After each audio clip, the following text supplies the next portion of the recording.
Episode number 129 చదరంగం. సితారకు తను విన్నది నిజమా కాదా అర్థం కాలేదు. రిత్విక్ ప్రపంచంలో కూడా ఎప్పుడూ తనకి నిజం తెలిసినట్లు ఆమె కనిపించలేదు. అదే విషయం కన్ఫర్మ్ చేసుకోవడానికి అసలు నా గురించి నీకెలా తెలుసు అని అడిగింది. డిఎన్ఏ టెస్ట్ అని నిజం బయటపెట్టాడు రిత్విక్. ఆమె అర్థం కానట్టు అతని వైపు చూసింది. మర్చిపోయావా, 7 సంవత్సరాల క్రితం మనం అగ్రిమెంట్ చేసుకోవడానికి ముందు నువ్వు ఒక బ్లడ్ టెస్ట్ చేయించుకున్నావు. నీది బాంబే బ్లడ్ గ్రూప్ అని నాకు తెలిసింది. ఆ బ్లడ్ టైప్ చాలా అరుదుగా దొరుకుతుంది. ఉన్న బ్లడ్ గ్రూప్లన్నింటిలోకి అది చాలా రేర్ అని చెప్పాడు రిత్విక్.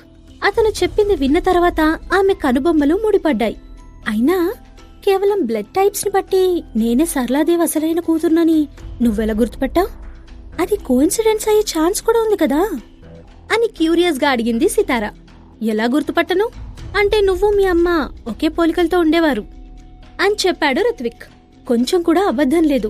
సితార ఇంకా సరళ ఫోటోలు పక్క పక్కన పెడితే వాళ్ళిద్దరూ తల్లి కూతుళ్ళని ఎవరూ అనుకోరు.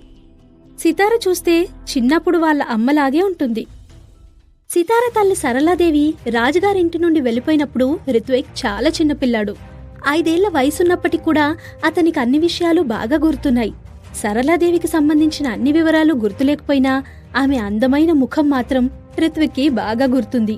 7 సంవత్సరాల క్రితం సితార ఫోటో చూసినప్పుడు రిత్విక్ ఏదో దగ్గర సంబంధం ఉన్నట్టు అనిపించింది.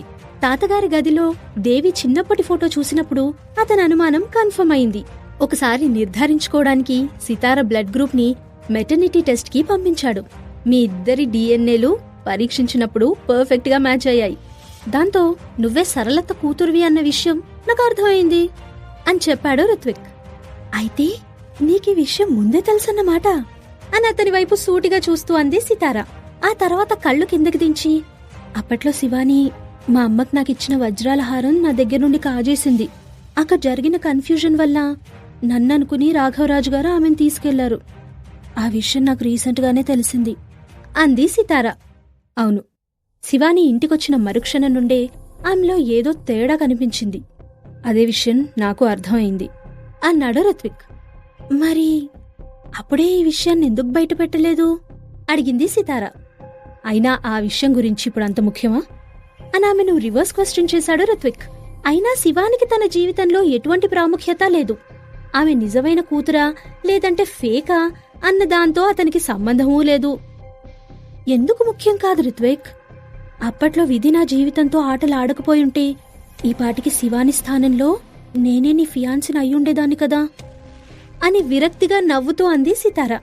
ఒకవేళ అదే కనుక జరుగుంటే ఇద్దరూ ఇంత దారుణమైన పరిస్థితుల్లో కలుసుకోకుండా మొదట్లోనే రిత్విక్ ఫియాన్సిగా సితార గర్వంగా తలెత్తుకుని అతని పక్కనే నిలబడేది. ఆమె మనసులోని భావాలు తెలుసుకోగానే రిత్విక్ చిన్నగా నవ్వాడు. కాని అతని ఆలోచనలు మాత్రం వేరే రకంగా ఉన్నాయి. ఒకవేళ శివాని సితారలా నటించుండకపోతే ఎప్పటికీ సితారతో ప్రేమలో పడకపోయేవాడనుకున్నాడు రిత్విక్. ఆమె తల్లి మీద కోపంతో బహుశా సితారను ద్వేషించేవాడేమో. అప్పట్లో తన తాతగారిని మోసం చేసి వెళ్లిపోయినందుకు సరళ మీద బాగా కోపం పెంచుకున్నాడు చిన్నవాడైన రిత్విక్. అందుకే శివానిని రాఘవరాజు పరిచయం చేసినప్పుడు చిన్నవాడైన రిత్విక్ పెద్దగా ఇంట్రెస్ట్ చూపించలేదు శివానిపై. కాని తాతగారి ఆస్తి కోసం ఎదురుచూసే చాలా మంది నోళ్లు మూయించడానికి శివానితో పెళ్లి కొప్పుకోక తప్పలేదు. రాఘవరాజు సామ్రాజ్యానికి వారసత్వం సంపాదించడానికి శివానిని ఒక పావుగా మాత్రమే వాడుకున్నాడు రిత్విక్. కాని ఆ తర్వాత రోజుల్లో తన అత్త సరళాదేవి చాలా మంచిదని, తన తండ్రిని ఒకరోజు యాక్సిడెంట్ నుండి కాపాడిందని తెలుసుకున్నాడు రిత్విక్. అప్పటి నుండి ఆమె మీద ద్వేషం పోయి ఎన్నో కష్టాలు పడిన ఆమె జీవితం మీద గౌరవం కలిగింది. అందుకే ఇందులో విధి తప్పేమీ లేదని, సితారని తనప్పుడే కలవడం సరైంది కాదని రిత్విక్ అనుకున్నాడు. దేవుడెవర్ని ఏ టైంలో ఎవరితో కలపాలో బాగా తెలుసని కూడా అనుకున్నాడు. 7 సంవత్సరాల క్రితం శివానికి పుట్టుకతోనే తల్లయ్యే ఛాన్స్ లేదన్న విషయం తెలిసింది. అది నీకూడా తెలిసే ఉంటుందిగా అని మెల్లగా అన్నాడు రిత్విక్. తెలుసన్నట్టుగా తలూపింది సితార. కాని నిజానికి ఆమెకు ఇన్ఫర్టిలిటీ ప్రాబ్లం లేదు అన్నాడు రిత్విక్. అది వినగానే సితార షాక్ తగిలినట్టు రిత్విక్ వైపు చూసింది. అదేలా సాధ్యం? రాఘవరాజు గారు దేశంలో పెద్ద పెద్ద డాక్టర్స్ ని ఈ విషయం కోసం తీసుకురాలేదా అని అడిగింది. తీసుకొచ్చారు. అయినా కానీ ఒక రిపోర్ట్ ని మార్చడం కేఆర్ గ్రూప్ సీఈఓ అయిన నాకు పెద్ద విషయం కాదుగా అన్నాడు రిత్విక్. అతను చెప్పింది విన్న తర్వాత ఆమె నోట మాట రాలేదు. ఏమంటున్నావు రిత్విక్? నాకు అర్థం కాలేదు అని అతని వైపు ఆశ్చర్యంగా చూస్తూ అడిగింది సితార. శివాని ప్రెగ్నెన్సీ విషయం నిజానికి ఆమె పూర్తిగా నమ్మలేదు. దేశంలోనే పెద్ద డాక్టర్లందరూ ఆమె తల్లి కాలేదని తెగేసి చెప్తే ఆమె ప్రెగ్నెంట్ అయ్యే అవకాశం ఎలా ఉందో సితారకెంత ఆలోచించినా అర్థం కాలేదు. ఆమె ముఖంలో మారుతున్న భావాలను చదువుతూ శివాని రిపోర్ట్స్ ని మార్చి రాయమని నేనే డాక్టర్స్కి చెప్పాను అని ఆమెకు వివరించాడు. వాయ్, ఎందుకంత దుర్మార్గమైన పనిచేశావు రిత్విక్? కొంచెం కోపంగా, కొంచెం అయోమయంగా అడిగింది సితార. చెప్పాను కదా, ఆమెనొక పావులా ఉపయోగించుకున్నానని. చదరంగంలో పావులకి రాజుకి అనుగుణంగా కదలడం తప్ప వేరే మార్గం లేదు. శివానికిచ్చిన బాధ్యతను ఆమె సక్రమంగా నిర్వర్తించాల్సింది. తాతగారి సామ్రాజ్యానికి వారసత్వం సంపాదించడానికి నాకి తప్ప వేరే మార్గం కనిపించలేదు. నేనంటే గిట్టని మా చుట్టాల్లో కొంతమంది మా కంపెనీ వారసత్వం మీదే కన్నేశారు. ఆ టైంలో తాతగారు అవసాన దశకు చేరుకున్నారు. రోజురోజుకి ఆయన ఆరోగ్యం క్షీణిస్తూ ఉండేది. మా నాన్నగారు చనిపోయిన దగ్గర నుండి కేఆర్ గ్రూప్లో సీఈఓ స్థానం ఖాళీగా ఉండేది. తాతగారు ఎవరిని నమ్మాలో ఎవరిని నమ్మకూడదో తెలియక సతమతమవుతూ ఉండేవాడు. తర్వాతి స్థానంలో ఉన్న నాకు అప్పటికింకా వయసు రాలేదు. పాతకాలంలో సీఈఓగా నా స్థానం సుస్థిరం చేసుకోవడానికి నేను శివాని ఒక పావుగా ఉపయోగించుకున్నాను. అలాంటి పావు మీద నాకెలాంటి ఫీలింగ్స్ అయినా ఉంటాయా? అలా ఉంటాయని నువ్వన్నా ఎప్పుడైనా అనుకున్నావా అని రిత్విక్ తన నిర్ణయం వెనుకున్న రహస్యం ఆమెకు వివరంగా చెప్పాడు. అతను చెప్పింది విన్న తర్వాత సితార మనసు గందరగోళంగా మారింది. అతన్నెలా అర్థం చేసుకోవాలో తనకి తెలియలేదు. ఏదేమైనప్పటికీ కూడా శివాని ఒక క్రూయల్ క్యారెక్టర్ అన్న విషయం ఆమెకి తెలిసింది. దురదృష్టవశాత్తు ఆమె రిత్విక్ ఆడిన ఆటలో పావుగా మిగిలింది. రిత్విక్ చెప్పిందంతా విన్న తర్వాత ఒకవేళ శివాని పొజిషన్లో తను కనుక రాఘవరాజు ఇంటికి వెళ్ళుంటే ఆమె పరిస్థితి ఎలా ఉండేదా అని ఆలోచించింది సితార. విధి తన విషయంలో ఆటలాడకపోయినా శివాని స్థానంలో తనే నేరుగా రిత్విక్ చేతిలో పావై ఉండేదేమో అనుకుంది. ఇప్పుడు శివాని ప్రెగ్నెంట్ అయింది కదా, ఆమె కడుపులో ఉన్న బిడ్డకి తండ్రెవరు అని అడిగింది సితార. ఆమెని పైనుంచి కింది వరకు ఒకసారి చూసి నేను మాత్రం కాదు అని క్లియర్గా చెప్పాడు రిత్విక్. నువ్వు కాకపోతే మరెవరు అని సూటిగా అడిగింది సితార. నా సెక్రటరీ సంజయ్. నువ్వు ఇంతకు ముందే అతన్ని చూసుంటావు అన్నాడు రిత్విక్. ఆమె ఒకసారి జరిగిన సంఘటనలన్నీ గుర్తు చేసుకుని అతన్ని చూసే ఉంటుందని అనుకుంది. రెస్టారెంట్లో తనని కలిసినప్పుడు ఆమె పక్కనే ఇంకొక వ్యక్తి కూడా ఉండడం సితార గుర్తు చేసుకుంది. శివాని అతన్ని దూరంగా ఉంచినా కూడా అతను మాత్రం ఆమె పట్ల కన్సర్న్ చూపిస్తున్నట్టు కనబడ్డాడు. కాని వాళ్ళిద్దరి మధ్య ఎలాంటి సంబంధం ఉందో ఎవ్వరికీ తెలీదు. అతన్ని శివానితో కలిసి చూసిన విషయం రిత్విక్కి చెప్పింది సితార. మరి శివాని నీతో ఏమైనా చెప్పిందా అని అడిగాడు రిత్విక్. తన కడుపులో బిడ్డకి నువ్వే తండ్రివని చెప్పింది అంది సితార. దానికి రిత్విక్ చిన్నగా నవ్వుతూ ఆమె చేతిని తన చేతిలోకి తీసుకుని, సో అప్పటి నువ్వు జెలసీ ఫీల్ అవ్వడం స్టార్ట్ చేశావన్నమాట అన్నాడు రిత్విక్. నో, అతని మాటలకు తల అడ్డంగా ఊపుతూ సీరియస్గా అంది సితార. ఇట్స్ ఓకే, నేను నమ్ముతానులే అని ఆమె అమాయకత్వాన్ని ప్రేమగా చూస్తూ ఆమె తల నిమిరాడు రిత్విక్. నువ్వు నాదానివి అని మళ్ళీ మళ్ళీ చెప్తున్నాను సితారా. నాకు శివాని మీద ఎటువంటి ఇంప్రెషన్ లేదు. నేను నిన్ను ప్రేమిస్తున్నాను. జీవితాంతం నిన్ను కాపాడుకుంటాను. నీవాడిగా అది నా బాధ్యత అని ఆమెతో చెప్పాడు రిత్విక్. అతని మాటలు విని సితార చలించిపోయింది. నన్ను మీ కుటుంబంలోకి తీసుకురాకపోవడం, అది కూడా నువ్వు నన్ను కాపాడడంలో భాగమేనా రిత్విక్ అని అడిగింది సితార. ఎందుకు అడుగుతున్నావు అర్థం కాక అడిగాడు రిత్విక్. ఏమో, నాకలా అనిపించింది. It's my gut feeling. Raghavaraju గారి కుటుంబం అంటే పులిబోన్ లాంటిదని నా అభిప్రాయం. అక్కడ ప్రేమ ఆప్యాయతలుండవు. నాకు కావాల్సింది అలాంటి కుటుంబం కాదు రిత్విక్ అని నవ్వుతూ రిత్విక్తో అంది సితార. అలాంటి డేంజరస్ ప్లేస్కి నేను నిన్ను తీసుకెళ్ళను సితారా.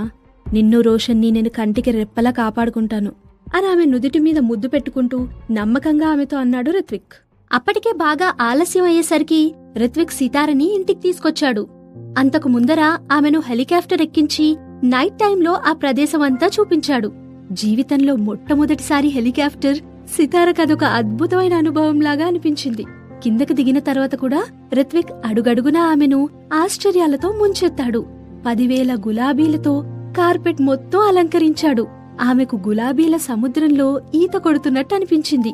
నిజానికి ఆ రాత్రి ఆమెతో స్పెండ్ చేయాలని రిత్విక్ అనుకున్నాడు. కాని సితార రోషన్ ఒంటరిగా ఉండిపోతాడని చెప్పి ఇంటికెళ్లిపోయింది.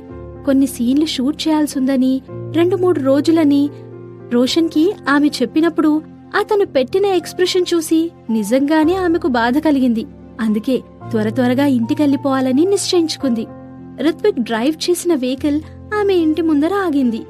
కార్లో నుండి బయటకి దిగిన సితార తన ఇంట్లో స్టడీ రూమ్ లో లైట్లు ఇంకా వెలుగుతూనే ఉండడం చూసి ఆశ్చర్యపోయింది. ఒకసారి తన రిస్ట్ వాచ్ వైపు చూసుకుంది. అప్పటికే సమయం అర్ధరాత్రి 1 గంట దాటింది. ఇప్పటి వరకు కూడా రోషన్ పడుకోకుండా ఏం చేస్తున్నాడో వాళ్ళకి అర్థం కాలేదు. రిత్విక్ కూడా కారు బయటకు దిగి ఆశ్చర్యంగా చూస్తున్నాడు. హడావిడిగా లోపలికెళ్ళింది సితార. తను వెళ్లేసరికి లోపల రోషన్ ఎవరితోనో వీడియో కాన్ఫరెన్స్ లో ఉన్నాడు. ఆమెను చూడగానే సడన్ గా డెస్క్ టాప్ క్లోజ్ చేసి తన ముఖంలో ఏ ఎక్స్ప్రెషన్స్ కనబడకుండా, అమ్మా, నువ్వు 2 రోజుల తర్వాత రావాల్సిందేమో, ఇప్పుడే వచ్చావేంటి అని అడిగాడు.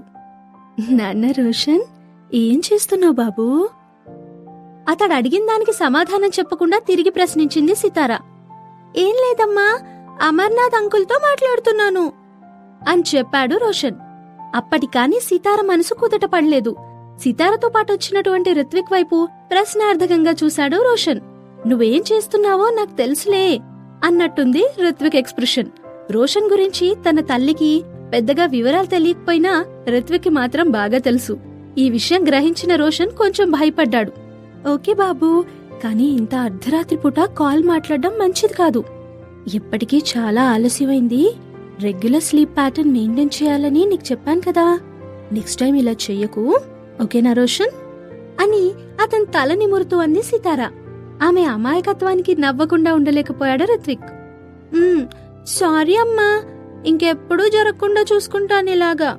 అమర్నాథ్ అంకుల్ ఏదో ముఖ్యమైన విషయం మాట్లాడాలంటే కాల్ చేశాను.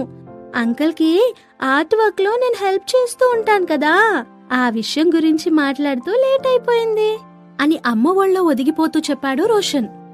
అమ్మా అమ్మా, నాకు చాలా ఆకలిగా ఉంది, ఏమైనా చేసి పెట్టవా అని వెంటనే టాపిక్ మారుస్తూ అడిగాడు.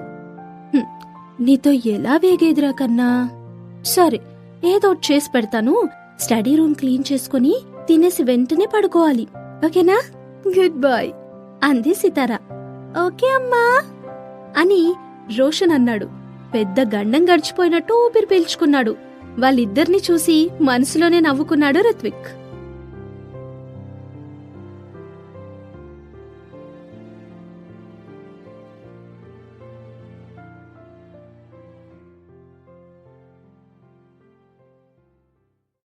ఎపిసోడ్ నెంబర్ 130 అనుబంధం. సితారేమైనా ప్రిపేర్ చేయడానికి కిచెన్లోకెళ్ళింది. అదే ఛాన్స్గా తీసుకుని రోషన్తో మాట్లాడాడు రిత్విక్. రోషన్, నువ్వేం చేస్తున్నావో నాకు తెలుసు. నువ్వు టాయ్స్ డిజైన్ చేస్తావని, దాని ద్వారా నీకు స్కాలర్షిప్ కూడా వచ్చిందన్న విషయం కూడా నాకు తెలుసు. ఆ విషయం మీ తెలివి తక్కువ అమ్మకి తెలీదు అన్నాడు రిత్విక్. ఆ మాటలకి రోషన్ ముఖం ఎర్రపడింది. మా అమ్మకేం తెలివి తక్కువ కాదు, నాకన్నా చాలా తెలివైంది. అందుకే నాకు ఇన్ని తెలివితేటలొచ్చాయి. మా అమ్మ గురించి తప్పుగా మాట్లాడకు. అయినా మా అమ్మకి నా మీద బాగా నమ్మకం ఉంది, నువ్వేం చెప్పినా నమ్మదు అని తన తల్లికి సపోర్ట్గా మాట్లాడాడు రోషన్. ఓహో అలాగా, అయితే నమ్ముతుందో లేదో నేను ఒకసారి చెప్పి చూస్తాను. అంతేకాదు, నువ్వు నన్ను బెదిరించావన్న విషయం కూడా చెప్తాను. చిన్నారి రోషన్ వైపు చూస్తూ నవ్వుతూ అన్నాడు రిత్విక్. అతను నవ్వడంతో రోషన్కి ఉక్రోషం మరింత పెరిగింది. నన్నెందుకలా బెదిరిస్తున్నావు? అమ్మని మాటలు నమ్మదు, అమ్మకి నేనంటే చాలా ఇష్టం అంటూ ఒక పక్క కోపంగా ఉంటూనే రిత్విక్ ని బతిన్లాడుతున్నట్టుగా అన్నాడు రోషన్. అతని ముఖంలో ఆ ఎక్స్ప్రెషన్స్ చూడగానే రిత్విక్ కి నవ్వాగలేదు. ఎందుకో ఒకసారి రోషన్ ని చూడగానే ఎత్తుకుని ముద్దాడాలి అనిపించింది. సరే అయితే, నేను మీ అమ్మకు చెప్పనులే. మరలా చెప్పకుండా ఉండాలంటే నన్నోసారి డాడీ అని పిలువు అని అతన్ని ఎత్తుకుని అడిగాడు రిత్విక్. అయిష్టంగానే అతని దగ్గరికెళ్తూ, నో, నేను పిలవను. ఆ రోజు రాత్రి నువ్వు మా మమ్మీని ఏడిపించావు. నువ్వు బ్యాడ్ బాయ్వి. నేను నిన్ను డాడీ అని పిలవను అని బుంగమూతి పెట్టన్నాడు రోషన్. పిలవ్వా? సరే, నీ ఇష్టం. పిలిస్తే నీకు ఇష్టమైన టాయ్స్ కొని నిన్ను డిజ్నీ ల్యాండ్కి తీసుకెళ్దాం అనుకున్నాను. పిలవనంటున్నావు కదా, అయితే మీ మమ్మీతో చెప్పేస్తా. సితారా అని అతన్ని ఏడిపిస్తూ కిచెన్లోకి తీసుకెళ్లడానికి ప్రయత్నించాడు రిత్విక్. ప్లీజ్ ప్లీజ్ అమ్మతో చెప్పొద్దు. నువ్వు అడిగినట్టే నేను డాడీ అని పిలుస్తాను అని రిత్విక్ మెడ చుట్టూ బలవంతంగా చేతులు వేసి పట్టుకున్నాడు రోషన్. ఆ మాటలకు రిత్విక్ ఎక్కడివాడు అక్కడే ఆగిపోయాడు. రోషన్ వైపు చూస్తూ, మరైతే ఒకసారి నన్ను డాడీ అని పిలు అన్నాడు. కొంతసేపు ఆలోచించిన తరువాత బలవంతంగా నోరు తెరిచి డాడీ అని మెల్లిగా అన్నాడు రోషన్. ఏంటి? నాకు వినపడలేదు. మళ్ళీ ఓసారి పిలు అని అతన్ని ఉడికించడానికి అన్నాడు రిత్విక్. వెంటనే రోషన్ అతని వైపు కోపంగా చూస్తూ, పెద్దవాళ్ళయ్యి మీరిలా చీట్ చేయకూడదు. మీకు వినపడింది, నాకు తెలుసు అన్నాడు. నోనో, నేను చీట్ చేయలేదు రోషన్. నిజంగానే నాకు వినపడలేదు. మళ్ళోసారి పిలు అన్నాడు. ఇంకా అతనితో వాదించి లాభం లేదని డాడీ అని మరోసారి అన్నాడు రోషన్. వాయిస్ చిన్నగా సాఫ్ట్గా ఉంది. ఇంకొంచెం గట్టిగా పిలు అన్నాడు రోషన్. పిడికిలి బిగించి డాడీ అని గట్టిగా అన్నాడు రోషన్. ఇంకొంచెం స్వీట్గా చెప్పు అన్నాడు రిత్విక్. డాడీ అనిసారి నిజంగానే ప్రేమగా పిలిచాడు రోషన్. వెంటనే అతని బుగ్గ మీద ముద్దు పెట్టుకున్నాడు రిత్విక్. అంత అర్ధరాత్రి కిచెన్లోకి వెళ్లిన సితారా నూడిల్స్ ప్రిపేర్ చేసింది. ఆ తర్వాత స్టడీ రూమ్ దగ్గరకొచ్చి చూస్తే ఆమెకు ఈ మధురమైన సన్నివేశం కనిపించింది. రిత్విక్ మెడ చుట్టూ చేతులు వేసి డాడీ డాడీ అని పిలుస్తున్నాడు రోషన్. ప్రతి ఒక్కసారి డాడీ అన్న పిలుపుకి రోషన్ పిలుపు మరింత మధురంగా మారుతోంది. రిత్విక్ అతని పిలుపుని బాగా ఎంజాయ్ చేస్తున్నట్లు అనిపించాడు. అక్కడ జరిగిందేదీ తెలియక వాళ్ళిద్దరూ అంత క్లోజ్గా ఉండడం చూసి సితార నిజంగానే షాక్ అయింది. తండ్రి కొడుకుల మధ్య సన్నిహితం నిజంగానే ఆమెను ఆశ్చర్యానికి గురిచేసింది. కొంతసేపు ఆ గదిలో నిశ్శబ్దం తాండవించింది. వాళ్ళిద్దర్నీ చూసి సితార ఒకసారి గొంతు సవరించుకుని స్టడీ రూమ్ డోర్ దగ్గర నిలబడిన సితారని చూసి అమ్మా, నువ్వు ఎప్పుడొచ్చావు అని అడిగాడు రోషన్. ఆమె సమాధానం చెప్పకుండా అచ్చరే, మీరిద్దరూ ఏం చేస్తున్నారసలు అని వాళ్ళ వైపు సందేహంగా చూస్తూ అడిగింది. ఆ ప్రశ్న వినగానే రోషన్ బుగ్గలు ఎర్రగా కందిపోయాయి. ఓ అదా, ఒకరితో ఒకరు సంబంధం పెంచుకోవడానికి కమ్యూనికేట్ చేసుకుంటున్నాం అని తమాషాగా నవ్వుతూ చెప్పాడు రిత్విక్. కాని రోషన్ మాత్రం కోపంగా చూశాడు. ఏమైంది నాన్నా, అలా ఉన్నావ్? నా బంగారాన్ని ఏమైనా ఏడిపించావా రిత్విక్ అని అతని వైపు చిరుకోపంగా చూస్తూ అడిగింది. నేనేమీ ఏడిపించలేదు, నేను అమాయకుణ్ణి అని చేతులు పైకెత్తి నటిస్తూ చెప్పాడు రిత్విక్. ఆ తర్వాత రోషన్కి నూడిల్స్ తినిపించడానికి తీసుకెళ్లింది సితార. రోషన్కి తన తల్లి తినిపిస్తూ ఉండగా ఆవురావురుమంటూ తినేశాడు. మధురమైన ఆ దృశ్యాన్ని అలా చూస్తూ ఉండిపోయాడు రిత్విక్. చిన్నప్పటినుండి అరుణ్ ఏం మిస్ అయ్యాడో రిత్విక్కి ఇప్పుడు అర్థమైంది.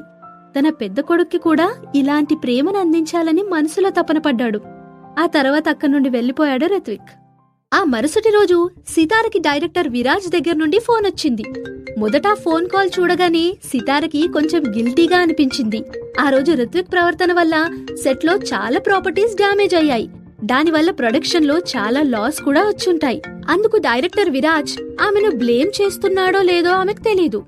అలా ఆలోచిస్తూనే కాల్ లిఫ్ట్ చేయగానే సితారా, నువ్వొక దేవతవి అని ఎగ్జైట్ అవుతూ డైరెక్టర్ విరాజ్ వాయిస్ అవతల వైపు నుండి వినిపించింది. ఏమంటున్నారు సార్ అని ఆశ్చర్యంగా అంది సితార. నీకు తెలీదా అని చెప్పి గత కొన్ని రోజులుగా జరిగిన సంఘటనలు ఆమెకు టూకీగా వివరించాడు. ఆ రోజు గొడవపడి వెళ్లిపోయిన తర్వాత రిత్విక్ తన పలుకుబడి ఉపయోగించి ప్రియమధురం సినిమా ప్రొడక్షన్స్ ఆప్ చేయించాడు. ఇప్పటి వరకు తీసిన టేప్స్ అన్నీ కూడా జప్తు చేసి తన దగ్గర పెట్టుకున్నాడు. అక్కడ డ్యామేజ్ అయిన ఎక్విప్మెంట్స్ కి సరైన టైంలో ట్రాన్స్పోర్ట్ చేయలేకపోవడం వల్ల ఆ రోజు తీసిన సీన్స్ మొత్తం వృధా అయ్యాయి. ఇదంతా తెలుసుకుని డైరెక్టర్ విరాజ్ డిప్రెస్ అయ్యాడు. క్యాంపస్లో తీసిన సీన్ డ్యామేజ్ అయినందుకు విరాజ్ పెద్దగా బాధపడ్డం లేదు. వాటిని మళ్ళీ ఎప్పుడైనా తీసుకోవచ్చని కాన్ఫిడెన్స్ తో ఉన్నాడు. కానీ మ్యూజిక్ రూమ్ లో తీసిన సీన్స్ మాత్రం మళ్ళీ ఫిల్మ్ చేయడం అసాధ్యమని అభిప్రాయపడ్డాడు విరాజ్. ఆ సీన్స్ కోసం రిత్విక్ దగ్గర 2-3 దెబ్బలెక్కువ తిన్నా పర్వాలేదనుకున్నాడు. రిత్విక్ ప్రొడక్షన్ ఆప్ చేసిన తర్వాత మనసులో ఏడవడం తప్ప ఏమీ చేయలేకపోయాడు విరాజ్. ఏం జరిగిందో తెలియదు కానీ అందర్నీ ఆశ్చర్యపరుస్తూ రిత్విక్ నిన్న రాత్రి ఫోన్ చేసి మళ్లీ షూటింగ్ స్టార్ట్ చేసుకోవచ్చని శుభవార్త చెప్పాడు. డ్యామేజ్ అయిన ఎక్విప్మెంట్ స్థానంలో చిత్రాలయ వాళ్ళు కొత్త ఎక్విప్మెంట్ ప్రొవైడ్ చేయడానికి సిద్ధపడ్డాడు. అంతేకాకుండా మ్యూజిక్ రూమ్ సీన్ కూడా రిత్విక్ దగ్గర భద్రంగా దాచుంచాడన్న విషయం తెలిసింది. అది డైరెక్టర్ విరాజ్ కి సేఫ్ గా రిటర్న్ చేస్తానని రిత్విక్ స్వయంగా చెప్పాడు. ఆ విధంగా మొత్తం సినిమా ప్రొడక్షన్ అంతా తిరిగి దారిలో పడింది. సితార సంగతి ఏమవుతుందో విరాజ్ కి అర్థం కాలేదు. ఆమె రిత్విక్ మనిషి అని తెలిసిన తర్వాత నుండి విరాజ్ ఆమెను వేరే విధంగా చూడ్డం మొదలుపెట్టాడు. రిత్విక్ లాంటి పెద్ద మనిషితో విరోధం పెట్టుకోవాలని అనుకోలేదు విరాజ్. అందుకే ఆమె తిరిగి షూటింగ్ లో జాయిన్ అయ్యే విషయంలో రిత్విక్ ఒపీనియన్ కూడా తీసుకోవాలనుకున్నాడు. ఈ విషయం రిత్విక్ ని అడిగినప్పుడు, సినిమా షూటింగ్ చేస్తున్నప్పుడు మీరు కొన్ని విషయాలు గుర్తుపెట్టుకోవాలి. సితార మీ సినిమాల్లో షూటింగ్ లో పాల్గొంటోంది కాబట్టి కొంచెం ముందు చూపుతో వ్యవహరించడం మంచిది. కిస్సింగ్ సీన్స్ ఉండకూడదని ఇంతకు ముందు నేను చెప్పాను కదా, అదెలా చేయాలో మీరు చూసుకోండి. బెడ్రూమ్ సీన్స్ అస్సలే ఉండకూడదు. ఇంకా చేతులు పట్టుకోవడం, హగ్ చేసుకోవడం ఇవన్నిట్లో ఓవర్ యాక్షన్ ఉండకూడదు అని అన్నాడు. ఇదే గొప్పవరంగా ఫీల్ అయ్యాడు విరాజ్. చాలా థ్యాంక్స్ రిత్విక్ గారు, మీరు చెప్పిన కండిషన్స్ అన్ని ఫాలో అవ్వడంలో ఈసారి నేను ఎటువంటి లోటు రాకుండా చూసుకుంటాను అని ఉత్సాహంగా చెప్పాడు. ఆ రోజు జరిగింది మళ్లీ రిపీట్ అవ్వకూడదని నేను ఆశిస్తున్నాను అని నెమ్మదిగా అన్నాడు విరాజ్. రిత్విక్ గారు, అదంతా సినిమా కోసం చేసిందే, అంతే తప్పితే అందులో పర్సనల్ ఇంట్రెస్ట్ ఏవీ లేదు సార్. సిచ్యువేషన్ డిమాండ్ చేయబట్టి ఆ సీన్ పెట్టడం జరిగింది. కథ అవసరాన్ని బట్టే షూట్ చేశాం సార్ అని వివరించడానికి ట్రై చేశాడు విరాజ్. ఓహ్, కథకవసరమా అని మెల్లిగా తన వాయిస్ ని తగ్గించాడు. డైరెక్టర్ విరాజ్ గారు, ఒక చిన్న విషయం చెప్తాను, మీరు ఫీల్ కాకూడదు. మీరు డైరెక్టర్ గా ఫెయిల్ అయ్యారని నాకు అనిపిస్తుంది. వినయ్ సితారతో బిహేవ్ చేసే తీరు చూస్తే అతను యాక్ట్ చెయ్యట్లేదని నాకు క్లియర్ గా తెలుస్తోంది. ఇది మీకు అర్థం కాకపోవడం అన్లక్కీ అనుకోవాలి అని చెప్పి ఫోన్ డిస్కనెక్ట్ చేసేశాడు రిత్విక్. ఆ మాటకి ఫోన్ చేతిలో పట్టుకున్న విరాజ్ మైండ్ బ్లాక్ అయిపోయింది. ఏమీ చెయ్యలేక దీర్ఘంగా ఆలోచిస్తూ నిట్టూర్చాడు. ఆ రోజు సితారతో వినయ్ నటించకుండా తన రియల్ ఫీలింగ్స్ ని చూపించాడన్న విషయం విరాజ్ కి కూడా తెలుసు. ఇది తనకే తెలిసినప్పుడు రిత్విక్ కి తెలియడంలో ఆశ్చర్యం లేదు. అందుకే ఆ రోజు అంత గొడవ పెట్టుకున్నాడు రిత్విక్. వెంటనే ఈ విషయం వినయ్తో డిస్కస్ చేయడానికి వెళ్లాడు. అంతా విన్న తర్వాత, విరాజ్ గారు, మీరెక్కువగా ఆలోచిస్తున్నారు. నాకు సితార మీద ఎటువంటి ఫీలింగ్స్ లేవు అని కూల్గా చెప్పాడు వినయ్. అతను చెప్పిన మాటలను అమాయకంగా నమ్మాడు డైరెక్టర్ విరాజ్. నిజమా? అలా అయితే ఏం ప్రాబ్లం లేదు. ఆ రోజు మీ యాక్టింగ్ చూసి ఇదంతా నిజమేమో అని నేను కూడా చాలా భయపడిపోయాను. ఇప్పుడు చెప్తున్నాను, గతంతో పోల్చుకుంటే మీ యాక్టింగ్ చాలా ఇంప్రూవ్ అయింది అని వినయ్తో అన్నాడు విరాజ్. ఇంకీ మ్యాటర్ కూడా సెటిల్ అయిపోయినందుకు తన షూటింగ్ ఎటువంటి సమస్య లేదని సంబరపడిపోయాడు. కల్మషం లేని డైరెక్టర్ అమాయకత్వానికి నవ్వుకున్నాడు వినయ్. ఈ విషయాలన్నీ సితారకి ఫోన్లో ఆ రోజు వివరించి చెప్పాడు డైరెక్టర్ విరాజ్. నువ్వు కనుక లేకపోయుంటే ఈరోజు షూటింగ్ ఆగిపోయేది. అందుకే నువ్వు మా దేవతవి.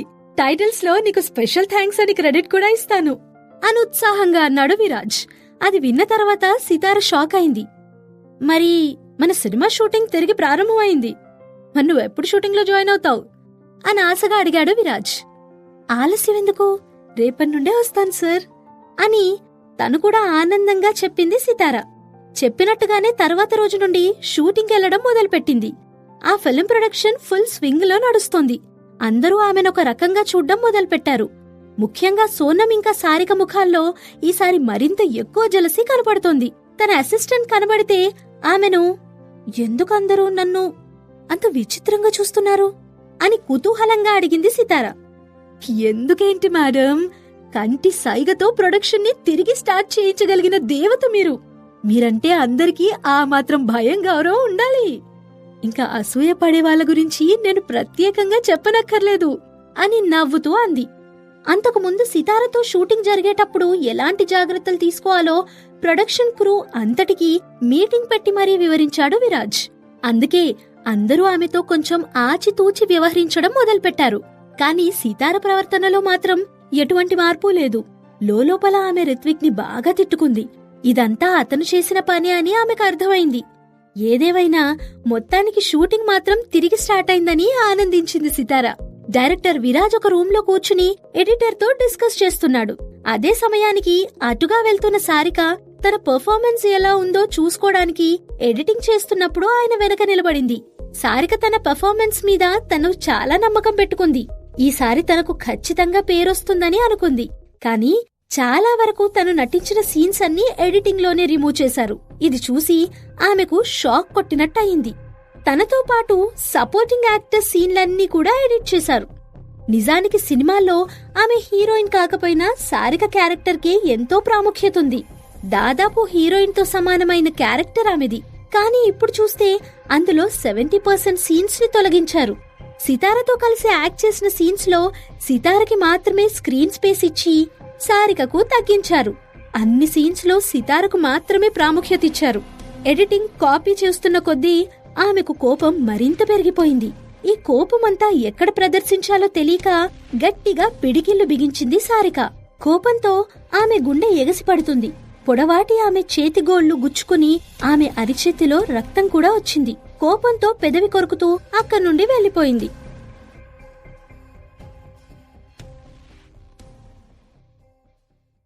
ఎపిసోడ్ నెంబర్ 131 కరుణించే దేవత. కోపంతో అక్కడి నుండి వెళ్లిపోయిన సారిక కొంత సమయం తర్వాత విషయం తెలుసుకోవడానికి తన అసిస్టెంట్ ని అక్కడికి పంపించింది. అప్పటికే ఎడిటర్ తన పని పూర్తి చేశాడు. సారిక అసిస్టెంట్ అతన్ని ఎండవేడిని తగ్గించడానికి ఒక కూల్ డ్రింక్ అందించింది. తనెక్కడి నుండొచ్చిందో తెలియకుండా చాలా క్యాజువల్ గా, సార్, ఎడిటర్ గారు, సీన్స్ మొత్తం ఎడిట్ చేయడం అయిపోయిందా అని అడిగింది. ఆ మాట వినగానే ఎడిటర్కి కొంచెం హాయిగా అనిపించింది. తన శ్రమను అర్థం చేసుకునే వాళ్ళొక్కరైనా ఉన్నారనుకున్నాడు. తన పని పూర్తయిపోవడం వల్ల ఆమెతో మాట్లాడడానికి అతనికి కొంచెం టైం దొరికింది. ఎడిటింగ్ ఇంకా అయిపోలేదండి, అన్ని సీన్స్ ఫుటేజ్ సార్ట్ అవుట్ చేస్తూ ఉన్నాను. మళ్ళీ రీఎడిట్ చేయాల్సిన అవసరం కూడా ఉంటుంది అని చెప్పాడు. మీరిప్పటి వరకు చేసిందంతా చూశాను సార్. అందులో మంచి సీన్స్ అన్నింటిలో సితార మేడం ఒక్కరు తప్ప ఇంకెవ్వరూ లేరే అని మామూలుగా అడిగింది. నిజం చెప్పనా, ఇందులో నా ఇంట్రెస్ట్ ఏమీ లేదు. అంతా డైరెక్టర్ గారు చెప్పినట్టు చేశాను. మరాయన మనసులో ఏముందో ఆయనకే తెలియాలి అని కొంచెం సందేహిస్తూ సమాధానమిచ్చాడు ఎడిటర్. సారిక అసిస్టెంట్ చాలా కాలం ఆమెతో ఉండడం వల్ల ఇలాంటి విషయాల్లో చాలా అనుభవం ఉంది. అందుకే ఆమె డైరెక్ట్ గా పాయింట్లోకెళ్లకుండా కొంతసేపు ఆ విషయం ఈ విషయం మాట్లాడి మళ్లీ తనకు అవసరమైన దగ్గరికి టాపిక్ ని తీసుకొచ్చింది. అవునా, మరి సారిక మేడం ఇంకా సితారా కలిసి యాక్ట్ చేసిన సీన్స్ చాలానే ఉన్నాయిగా. డైరెక్టర్ విరాజ్ గారు సారిక సీన్లన్నీ కట్ చేసేసి ఈ కొత్త అమ్మాయి సీన్స్ ఎందుకుంచారో మీకేమైనా ఐడియా ఉందా అని చాలా తెలివిగా అడిగింది. No idea. అయినా నువ్వెందుకు అంత ఫీల్ అవుతున్నావు అని అడిగాడు ఎడిటర్. అప్పటికే అతనికి కొంచెం విషయం అర్థం కావడం మొదలుపెట్టింది. ఆ మాట అంటూనే సిగరెట్ వెలిగించాడు. అసిస్టెంట్ ఏవీ మాట్లాడకుండా అక్కడే ఉంది. కొంత సమయానికి ఎడిటర్ అసలు విషయం బయటపెట్టాడు. యాక్చువల్లీ కొన్ని సీన్స్ లో సారిక మేడం చాలా ఓల్డ్ గా కనిపించారని డైరెక్టర్ విరాజ్ అభిప్రాయపడ్డాడు. ఇంకా చెప్పాలంటే ఆమె క్యారెక్టర్ కి తగ్గట్టుగా నటించకుండా సొంతంగా యాక్ట్ చేయాలని ట్రై చేసింది. అది డైరెక్టర్ గారికి నచ్చలేదు అని చాలా ఫ్రాంక్ గా చెప్పాడు. అంతే కదా, అంతకుమించి ఏమీ లేదుగా అని కుతూహలంగా అడిగింది సారిక అసిస్టెంట్. అంతేనా అని అంత సింపుల్ గా అంటావేంటి? సారిక గారు యాక్ట్ చేసిన కొన్ని సీన్స్ చూశాను. వాటిని చూసి ఎడిట్ చేయాలంటే నాకే తెగ బోర్ కొట్టేసిందనుకో. కొన్ని చోట్లయితే షోకేజ్ లో బొమ్మలా అట్లా నిలబడిపోయింది తప్ప అస్సలు ఎక్స్ప్రెషన్స్ ఇవ్వలేదు. క్యారెక్టర్ కి తగ్గట్టు ఎదురు తిరిగే స్వభావాన్ని ఆమె సరిగ్గా పోర్ట్రే చేయలేకపోయింది. డైరెక్టర్ కి ఆ పార్ట్ సరిగ్గా నచ్చకపోవడం వల్ల ఎడిట్ చేశారు. నేను ఆయన మాట వినడం తప్ప ఏం చేయలేకపోయా. నిజానికి ఆ సీన్స్ నాకు కూడా పెద్దగా నచ్చలేదు అని ఉన్నదున్నట్టు చెప్పాడు ఆ ఎడిటర్. ఆయన చెప్పింది వినడంతో సారిక అసిస్టెంట్ కి కోపమొచ్చింది. తన స్వామి భక్తి చూపించాలని. అవునా, మరి సితార సంగతేంటి అని అడిగింది. హో, సితార మేడం గురించి మాట్లాడడానికేముంది? ఆమె వల్లే ఈ ప్రొడక్షన్ తిరిగి రెజ్యూమ్ అయింది. నేను గత 9 సంవత్సరాలుగా డైరెక్టర్ విరాజ్ గారితో ఉన్నాను. డైరెక్షన్ చేసేటప్పుడు ఎప్పుడైనా హీరో వినయ్ గారిని కూడా తిట్టకుండా వదల్లేదాయన. కానీ సితార మేడం విషయం అలా కాదు. ఆమె దగ్గర యాక్టింగ్ స్కిల్స్ ఉన్నాయి, మంచి పొటెన్షియల్ ఉన్న ఆర్టిస్ట్ సితార. నిజానికి సారిక కన్నా సితార మేడం స్క్రీన్ మీద చాలా అందంగా ఉన్నారు. ఇది నా పర్సనల్ ఒపీనియన్ కూడా అన్నాడు ఎడిటర్. అందం విషయం పక్కన పెడితే యాక్టింగ్ సంగతి ఏంటి? సారిక మేడం కన్నా గొప్పగా యాక్ట్ చేయగలదా సితారా అని రెట్టించి అడిగింది సారిక అసిస్టెంట్. ఆ మాటకి చిన్నగా నవ్వాడు ఎడిటర్. అసలు ఇద్దరికి కంపారిజనే లేదమ్మా అని నిక్కచ్చిగా చెప్పేశాడు. కోపంతో సారిక అసిస్టెంట్ అక్కడి నుండి వెళ్లిపోయింది. సారిక దగ్గరికి వెళ్లిన తర్వాత అతను చెప్పిన దానికి ఇంకా కొంత యాడ్ చేసి చెప్పింది అసిస్టెంట్. అది విన్న తర్వాత సారిక కోపంతో రగిలిపోయి తన ఎదురుగా ఉన్న టేబుల్ విసురుగా కిందకి తోసింది. గత కొన్ని రోజులుగా సితారకి సంబంధించిన బిహైండ్ సీన్స్ వీడియోలన్నీ ఇంటర్నెట్లో హల్చల్ చేస్తున్నాయి. శ్రీజిత్ తన రిసోర్స్ అన్నిటినీ ఉపయోగించి సితారని బూస్టప్ చేయడానికి చాలా రెగరస్ గా క్యాంపెయిన్ చేస్తున్నాడు. ఈ అదృష్టాలన్నీ సితారకు మాత్రమే ఎందుకు దక్కాలి అని మనసులో అసూయపడింది సారిక. ఆమె వీడియో కౌంటర్ అటాక్ చేయడానికి సారిక ఫ్యాన్స్ ఎంత ప్రయత్నించినా ప్రయోజనం లేకపోయింది. ఆ ప్రొడక్షన్ లో ఎంతమంది అదే విధిగా సితార పట్ల అసూయపడుతున్నారు. ఇదలాగే కొనసాగితే తమందరి ఉనికి ప్రశ్నార్థకమవుతుందని సారిక అభిప్రాయపడింది. ఎవరో ఒకరు సితార మీద పగ తీర్చుకోవాలని అనుకుంది సారిక. ఏం చేయాలో అని ఒక ప్లాన్ కూడా వేసుకున్నట్టు సితారని డైరెక్ట్ గా అటాక్ చేయలేక ఆమె అసిస్టెంట్ మీద వేడి టీ పోసింది. అసలే ఎండాకాలం అవ్వడం వల్ల అసిస్టెంట్ చెయ్యి ఎర్రగా కందిపోయింది. ఆమెకు విపరీతమైన మంట పుట్టింది. చేసిందంతా చేసి ఏమీ తెలియనట్టు అమాయకంగా నవ్వుతూ ఓహ్ ఐమ్ సారీ చూసుకోకుండా పడింది అనొక ఫేక్ అపాలజీ చెప్పింది. సితార అసిస్టెంట్ ముఖం నుంచి ధారాపాతంగా కన్నీళ్లు కారాయి. కాని ఆమె సారికతో గొడవ పెట్టుకోలేదు కనుక బాధనంతా మునిపంటి కింద దాచుంచింది. అయినా నువ్వు నా వైపు రాకపోయి ఉంటే ఈ టీ నీ మీదొలికేది కాదుగా. బంగారం లాంటి నా ఇంపోర్టెడ్ గ్రీన్ టీ వేస్ట్ అయిపోయింది అని కొంచెం కూడా బాధ లేకుండా సితార అసిస్టెంట్ పైన విసుక్కుంది సారిక. ఇంకా ఆమె కోపం తగ్గక వెళ్ళి మీ హీరోయిన్ గారికి చెప్పు, డైరెక్టర్ సపోర్ట్ ఉంది కదా అని తోటి ఆర్టిస్టులందర్నీ హీనంగా చూడ్డం ఆమెకు బాగా అలవాటైపోయింది. ఇది ఇలాగే ఉంటే షూటింగ్లో మిగిలిన ఆర్టిస్టులెవ్వరూ యాక్ట్ చేయలేరు. అయినా ఆమెకెంత పొగరు కాకపోతే నా సీన్స్ అన్నీ కొట్టేస్తుంది. ఇప్పుడు ప్రొడక్షన్లో నేను పెద్ద హీరోయిన్ అన్న విషయం ఆమెకు గుర్తుచేయి. కనీసం ఆమె నా నీడను కూడా తాకలేదు అంటూ పొగరుగా సితార అసిస్టెంట్తో అని అక్కడి నుండి వెళ్లిపోయింది సారిక. తన కోపం కొద్దిగా చల్లారడంతో వెయిటింగ్ రూమ్ లో ఉన్న సారిక అటుగా వచ్చిన ఒక ప్రొడక్షన్ అసిస్టెంట్ ని ఆపి, హే, నేను హీరోయిన్ సితార కన్నా అందంగా ఉన్నానా లేనా అంటూ కన్ను కొట్టి అతని వైపు చూస్తూ అడిగింది. ఆ యువ అసిస్టెంట్ కి సారిక ఎలాంటిదో ఆమె తలుచుకుంటే ఏం చేయగలదో తెలుసు. ఆమెకు నచ్చని ఆన్సర్ ఇస్తే తన ఉద్యోగం ఊడుతుందని కూడా తెలుసు. నిజానికి ఆ అసిస్టెంట్ దృష్టిలో సారిక కన్నా సితార అందంగా ఉంటుంది. కాని ఆ విషయం బయట పెట్టలేక ఆలోచిస్తూ నిలబడ్డాడు. ఏంటి, నా ప్రశ్నకు సమాధానం చెప్పడం కూడా నీకు అంత కష్టంగా ఉందా అని బెదిరిస్తూ మళ్ళీ అడిగింది సారిక. ఇద్దరూ ఇంకా అలా మాట్లాడుకుంటూ ఉండగానే సారిక అసిస్టెంట్ వచ్చి సితార ఇంకా షూటింగ్ లో ఉండడం వల్ల జరిగిన సంఘటన ఆమెకు తెలియదని షూటింగ్ నుంచి రిటర్న్ అయ్యేలోపు సితార అసిస్టెంట్ కి అపాలజీ చెప్పమని చెప్పింది. కాని ఆమె మాటలను సారిక లెక్క చేయలేదు.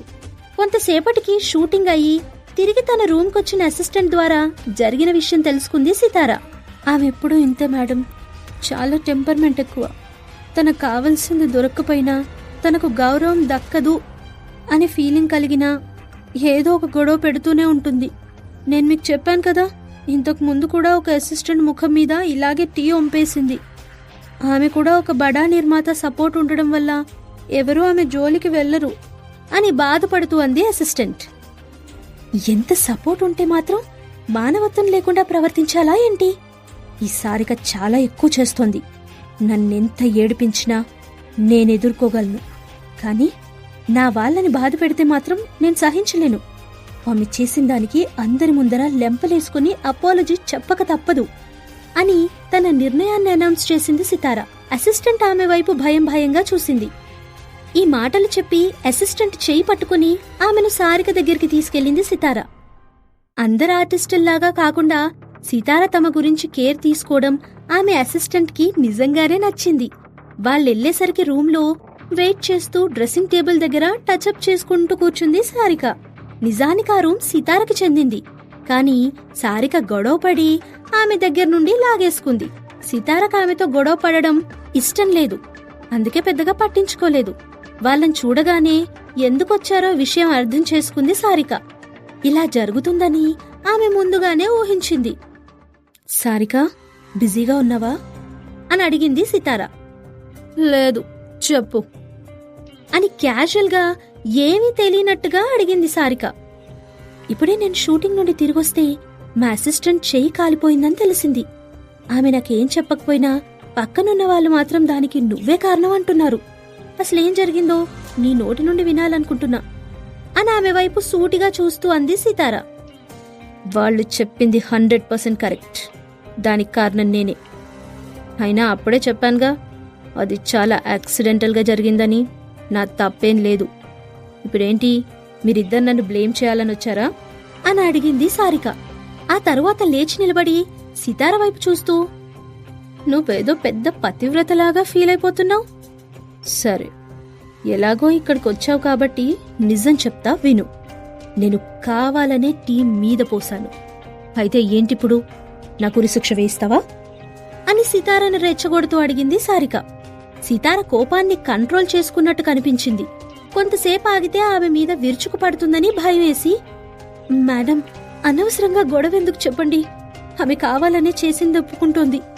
ఇక్కడి నుంచి వెళ్ళిపోదాం పదండి అని సితారని వెనక్కి లాగడానికి ట్రై చేస్తూ అంది అసిస్టెంట్ వందన. చూసావా, నీ అసిస్టెంట్కున్న తెలివి కూడా నీకు లేకుండా పోయింది. ఇప్పటికైనా ఎవరితో ఎలా ప్రవర్తించాలో తెలుసుకో అని సితార నెగతాళి చేస్తూ అంది సారిక. దానికి సితార ఏవీ మాట్లాడకుండా ఒక్కసారి కళ్ళు మూసి తెరిచింది. సారిక, మర్యాదగా వందనకి అపాలజీ చెప్పు అని మెల్లిగా అంది సితార. నేనెందుకు చెప్పాలి? అసలెంత ధైర్యం ఉంటే నన్ను నిలదీసి అడుగుతావు? నువ్వు చాలా ఓవర్ చేస్తున్నావు. కొంచెం తగ్గించుకుంటే బెటర్ అని సీరియస్గా అంది సారిక. సారీ చెప్పు మళ్ళీ ఒకసారి రిపీట్ చేసింది Sitara. Shut up and get out అని కోపంగా చెయ్యి పైకెత్తి సితార చెంప మీద కొట్టింది సారిక. అంతే, ఎవ్వరూ ఊహించనిది అక్కడ జరిగింది. సితార ముందుకెళ్లి సారిక చెయ్యి పట్టుకుని తిరిగి ఆమె చెంప మీద చాచి కొట్టింది. అది చూసి వందన షాక్ అయింది. ఇప్పటివరకు సితార ఆమె దృష్టిలో కరుణించే దేవతలా మాత్రమే ఉండేది. ప్రస్తుతం ఆమెను చూడగానే భద్రకాళి జ్ఞాపకం వచ్చింది. కొట్టిన దెబ్బకి వచ్చిన శబ్దం గది మొత్తం ప్రతిధ్వనించింది. ఇది నా కోసం అని ఆమెతో చెప్పింది సితార. తర్వాత అక్కడి నుండి నడుచుకుంటూ టేబుల్ దగ్గరికెళ్లి దాని మీదున్న గ్లాస్ తీసుకొచ్చి సారిక ముఖం మీద వాటర్ కొట్టింది. దాంతో సారిక వేసుకున్న మేకప్ మొత్తం చెదిరిపోయి అందవిహీనంగా కనపడ్డం మొదలుపెట్టింది. సారిక ఒకసారి కళ్ళు మూసుకుని ముఖం తుడుచుకుంది. ఇది వందన కోసం అని చెప్పింది సితార.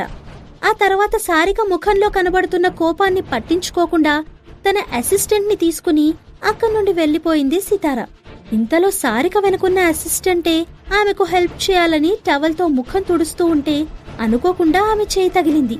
వెంటనే కోపంతో ఊగిపోయిన Sarika, get out, get the hell out of my room అని కోపంగా అసిస్టెంట్ మీద తన ప్రతాపం చూపించింది. మరోపక్క సితారతో రూంలో ఉన్న వందన, మేడం, మీకు భయం వేయలేదా అని అడిగింది. భయం? దేనికి? ఆ సారికేమైనా దయ్యమా భూతమా? నన్నేం పీకు తినేదిలే, నువ్వు అనవసరంగా టెన్షన్ పడకు అని నవ్వుతూ అంది సితార. మేడం, మీరు నాకు చేసిన హెల్ప్కి నేను మీకు చాలా రుణపడి ఉంటాను. కానీ సారిక గారు మీ మీద పగ తీర్చుకుంటారేమో అని నాకు భయంగా కూడా ఉంది. ఇప్పటి వరకు ఆమెనెవ్వరూ ఇంతలా ఇన్సల్ట్ చేయలేదు. అనవసరంగా నా వల్ల మీకు ప్రాబ్లమ్స్లో పడతారేమో అనిపిస్తోంది అని సితారతో అంది వందన. సారిక ఎలాంటిదో ఏం చేయగలదో నాకు తెలుసు వందనా. ఆమె అంత పెద్ద హీరోయిన్ అయితే మాత్రం కొంచెం కూడా మంచి మర్యాద లేకుండా ఇలా ఇష్టం వచ్చినట్టు ప్రవర్తించడం ఏమీ బాగులేదు. ఎవరో ఒకరు ఆమెకు బుద్ధి చెప్పకపోతే ఇది ఇలాగే కంటిన్యూ అవుతుంది. తన ప్రాబ్లం అంతా నాతోనే కదా. ఏమైనా ఉంటే డైరెక్ట్ గా నాతో డీల్ చేయాలి. ఇలా వాళ్ళ మీద ప్రతాపం చూపిస్తే నేను చూస్తూ ఊరుకోను అని స్ట్రైట్ గా చెప్పింది సితార. సితార లాంటి హీరోయిన్ దగ్గర పనిచేయడం తన అదృష్టంగా భావించింది వందన.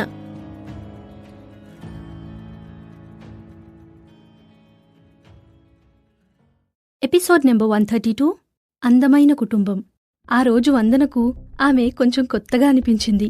తనిప్పటి వరకు చూసిన సితార వేరు, ఈ రోజు చూసిన సితార వేరు. ఆమె వైపు ఆరాధన పూర్వకంగా చూస్తూ ఉంది వందన. అందరి కళ్ళకి నేనొక వీక్ పర్సన్గా కనిపిస్తాను, కానీ మంచితనమైనా పిరికితనమైనా దేనికైనా ఒక లిమిట్ ఉంటుంది. ఆ లిమిట్ దాటితే ఎవరైనా న్యాచురల్గానే రివర్స్ అవుతారు అని మెల్లిగా చెప్పింది సితార. ఆమె ఎంత చెప్పినా కాని వందన ముఖంలో మాత్రం భయం తగ్గలేదు. ఏదేమైనా మేడం, నాకోసం మీరు రిస్క్ చేయకుండా ఉండాల్సింది. ఒకవేళ ఆమె ప్రతీకారం తీర్చుకోవడానికి ట్రై చేస్తూ మిమ్మల్ని ఏమైనా చేస్తే అని మళ్ళీ అడిగింది వందన. డోంట్ వరీ వందన, ప్రతి ప్రాబ్లంకి ఒక సొల్యూషన్ ఉంటుంది అని సింపుల్ గా చెప్పింది సితార. ఆ తర్వాత మధ్యాహ్నం సితారతో కలిసి సారిక ఒక సీన్ తీయాల్సింది. ఎంతసేపు వెయిట్ చేసినా ఆమె ఎక్కడా కనపడలేదు. ఆలస్యం అవుతున్న కొద్దీ డైరెక్టర్ విరాజ్ కి కోపం పెరిగింది. చాలాసేపటి తర్వాత ఆమె అసిస్టెంట్ వచ్చి సారికకు జ్వరంగా ఉందని చెప్పింది. ఇదంతా ఆమె ఎందుకు చేస్తుందో డైరెక్టర్ విరాజ్ కి అర్థం కాలేదు. ఆమెను వదిలేసి నెక్స్ట్ సీన్ కోసం అరేంజ్మెంట్ చేశాడు విరాజ్. సారిక యాక్ట్ చేయాల్సిన సీన్ పోస్ట్ పోన్ చేయడం తప్ప వేరే మార్గం లేదు ఆయనకి. ఆ తర్వాత యథావిధిగా సీన్ షూట్ చేయడం జరిగింది. ఆ రోజు వాతావరణం కొంచెం వేడిగా ఉండడం వల్ల విరాజ్ త్వరగా ప్యాకప్ చెప్పాడు. గత కొన్ని రోజులుగా షూటింగ్ చాలా వేగంగా జరుగుతోంది. అందువల్ల డైరెక్టర్కి చాలా ఆనందంగా కూడా ఉంది. ఆ రోజు జరిగిన ఇన్సిడెంట్ తర్వాత సితార ఇంకా వినయ్కి మధ్య కోల్డ్ వార్ జరుగుతుందని ఆయన అర్థం చేసుకున్నాడు. అందుకే వాళ్ళకి ట్రీట్ ఇస్తే ఇద్దరి మధ్య ఉన్న మనస్పర్ధాలు క్లియర్ అవుతాయని ఆయనకు అనిపించింది. షూటింగ్ జరుగుతున్నప్పుడు కూడా వినయ్ కొంచెం ఆబ్సెంట్ మైండ్తో ఉన్నట్టు అర్థం చేసుకున్నాడు విరాజ్. అందుకే సితారని డిన్నర్కి ఇన్వైట్ చేస్తే ఆమె సున్నితంగా తిరస్కరించింది. ఎందుకు సితారా, ఏమైంది అని కొంచెం క్యూరియస్గా అడిగాడు విరాజ్. సారీ సార్, మా ఇంట్లో నేను తప్పింకెవ్వరూ ఉండరు, మా నాన్నగారిని చూసుకోవాలి అని చెప్పింది సితార. నిజానికి ఒక ఫంక్షన్ అటెండ్ అవ్వడానికి పరశురాం తన స్వగ్రామానికి వెళ్లాడు. కానీ ఆమె ఆ విషయం చెప్పకుండా తప్పించుకోవడానికి ప్రయత్నించింది. సితార షూటింగ్లో బిజీగా ఉండడం వల్ల పరశురాం ప్రతిరోజు రోషన్ని స్కూల్కి తీసుకొస్తూ ఉంటాడు. ఈరోజు షూటింగ్ కొంచెం ఎర్లీగా ముగిసిపోవడం వల్ల త్వరగా ఇంటికెళ్లి రోషన్కి సర్ప్రైజ్ ఇవ్వాలనుకుంది సితార. సహజంగానే ఈ విషయం డైరెక్టర్ విరాజ్కి చెప్పడం ఆమెకిష్టం లేదు. తనకొక కొడుకున్నాడు అన్న విషయం తెలిస్తే షూటింగ్లో తనకి అనవసరమైన ఇబ్బందులు తలెత్తుతాయనుకుంది. ఇంటికి చేరుకుని రహస్యంగా అడుగులో అడుగు వేస్తూ ఇల్లంతా పరిశీలించింది సితార. రోషన్ స్కూల్ బ్యాగ్ సోఫాలో ఉండడం గమనించింది. సూపర్ మార్కెట్ నుండి తాను తీసుకొచ్చిన గ్రాసరీస్ కిచెన్ టేబుల్ మీద పెట్టి ఆ తర్వాత స్టడీ రూంలోకి వెళ్ళింది. స్టడీ రూంలో రోషన్ కంప్యూటర్ మీద కూర్చుని ప్రియమధురం సినిమా అఫీషియల్ ఫేస్బుక్ పేజ్ని చూస్తున్నాడు. గత కొన్ని రోజులుగా ఆ పేజీ నుండొచ్చే అప్డేట్స్ ఫాలో అవుతున్నాడు రోషన్. షూటింగ్లో ఎప్పుడూ బిజీగా ఉంటున్న సితార చాలా త్వరగా ఇంటి నుంచి వెళ్లి లేటుగా తిరిగొస్తోంది. ఆమెతో కలిసి టైం స్పెండ్ చేసే అవకాశం రోషన్కి దొరకడం లేదు. చిత్రాలయ వాళ్ళు రిలీజ్ చేసిన బిహైండ్ సీన్స్ వీడియో ద్వారానే ఆమె ప్రతిరోజు ఏం చేస్తోందో రోషన్కి తెలుస్తోంది. తలుపు తట్టిన శబ్దం వినగానే సితారని చూసి, అమ్మా, నువ్వు త్వరగా వచ్చేసావు ఈరోజు అంటూ లేచి దగ్గరకొచ్చి చంకెక్కాడు. అమ్మా, నేను నిన్ను చాలా మిస్ అవుతున్నాను అని ముద్దుగా చెప్పాడు. నా బంగారు కొండ, నిన్న రాత్రే కదా మన ఇద్దరం కలిసి డిన్నర్ చేశాం, అప్పుడే మిస్ అవుతున్నావా? చూడు అమ్మ నీకోసం ఏం తీసుకొచ్చిందో అని చెప్పి అవెంజర్స్ యాక్షన్ ఫిగర్ ఒకటి అతనికిచ్చింది సితార. అది చూసి రోషన్ తన ముఖం చాటంత చేసుకుని ఆనందంగా ఆమె మెడ చుట్టూ చేతులు వేసి హత్తుకున్నాడు. తన తల్లిచ్చిన ఏ గిఫ్ట్ అయినా రోషన్కి ఎంతో అపురూపమైనది. నేను కూడా నిన్ను చాలా మిస్ అవుతున్నాను రోషన్, అందుకే కదా నీతో టైం స్పెండ్ చేయడానికి ఎర్లీగా వచ్చాను, మై క్యూట్ లిటిల్ రోషన్ అని రోషన్ బుగ్గలు గిల్లింది సితార. ఆమె చాలా హాయిగా అనిపించింది. మా రోషన్ బాబుకి రోజు రోజు క్యూట్నెస్ ఎక్కువైపోతుంది, క్యూట్ గా మారిపోతున్నాడు అని మరోసారి బుగ్గ గిల్లి ముద్దు పెట్టుకుంది. రోషన్ తన తల్లితో ఆ బంధాన్ని చాలా ఎంజాయ్ చేశాడు. ఆ తర్వాత రోషన్ని లివింగ్ రూమ్ లోకి తీసుకొచ్చి, మనం కొంచెంసేపు టీవీ చూద్దాం, ఆ తర్వాత మమ్మీ నీకు డిన్నర్ ప్రిపేర్ చేసి పెడుతుంది అని అతన్ని సోఫాలో కూర్చోబెట్టి టీవీ ఆన్ చేసింది సితార. తన దగ్గర ఎంత డబ్బున్నా, ఎన్ని ఆర్డర్ చేసుకోవాలనున్నా రోషన్కి తన సొంత చేత్తో వండి పెట్టడం ఆమెకి ఎంతో ఇష్టం. టీవీ చూస్తున్న సితార అనుకోకుండా ఒక ఎంటర్టైన్మెంట్ ఛానల్ పెట్టింది. అందులో ప్రియమధురం సినిమాకి సంబంధించిన ఒక ప్రెస్ కాన్ఫరెన్స్ ప్రసారమవుతోంది. చిత్ర బృందంతో పాటు సారిక మైక్ ముందు కూర్చునుంది. మేడం, ఫేస్బుక్ ఫ్యాన్ పేజీలో మీకు సితారకి మధ్య పోల్చి చూస్తూ ఫ్యాన్స్ అందరూ హడావిడి చేస్తున్నారు, దాని మీద మీ కమెంట్ ఏంటి అని ఒక రిపోర్టర్ ఆమెను అడిగాడు.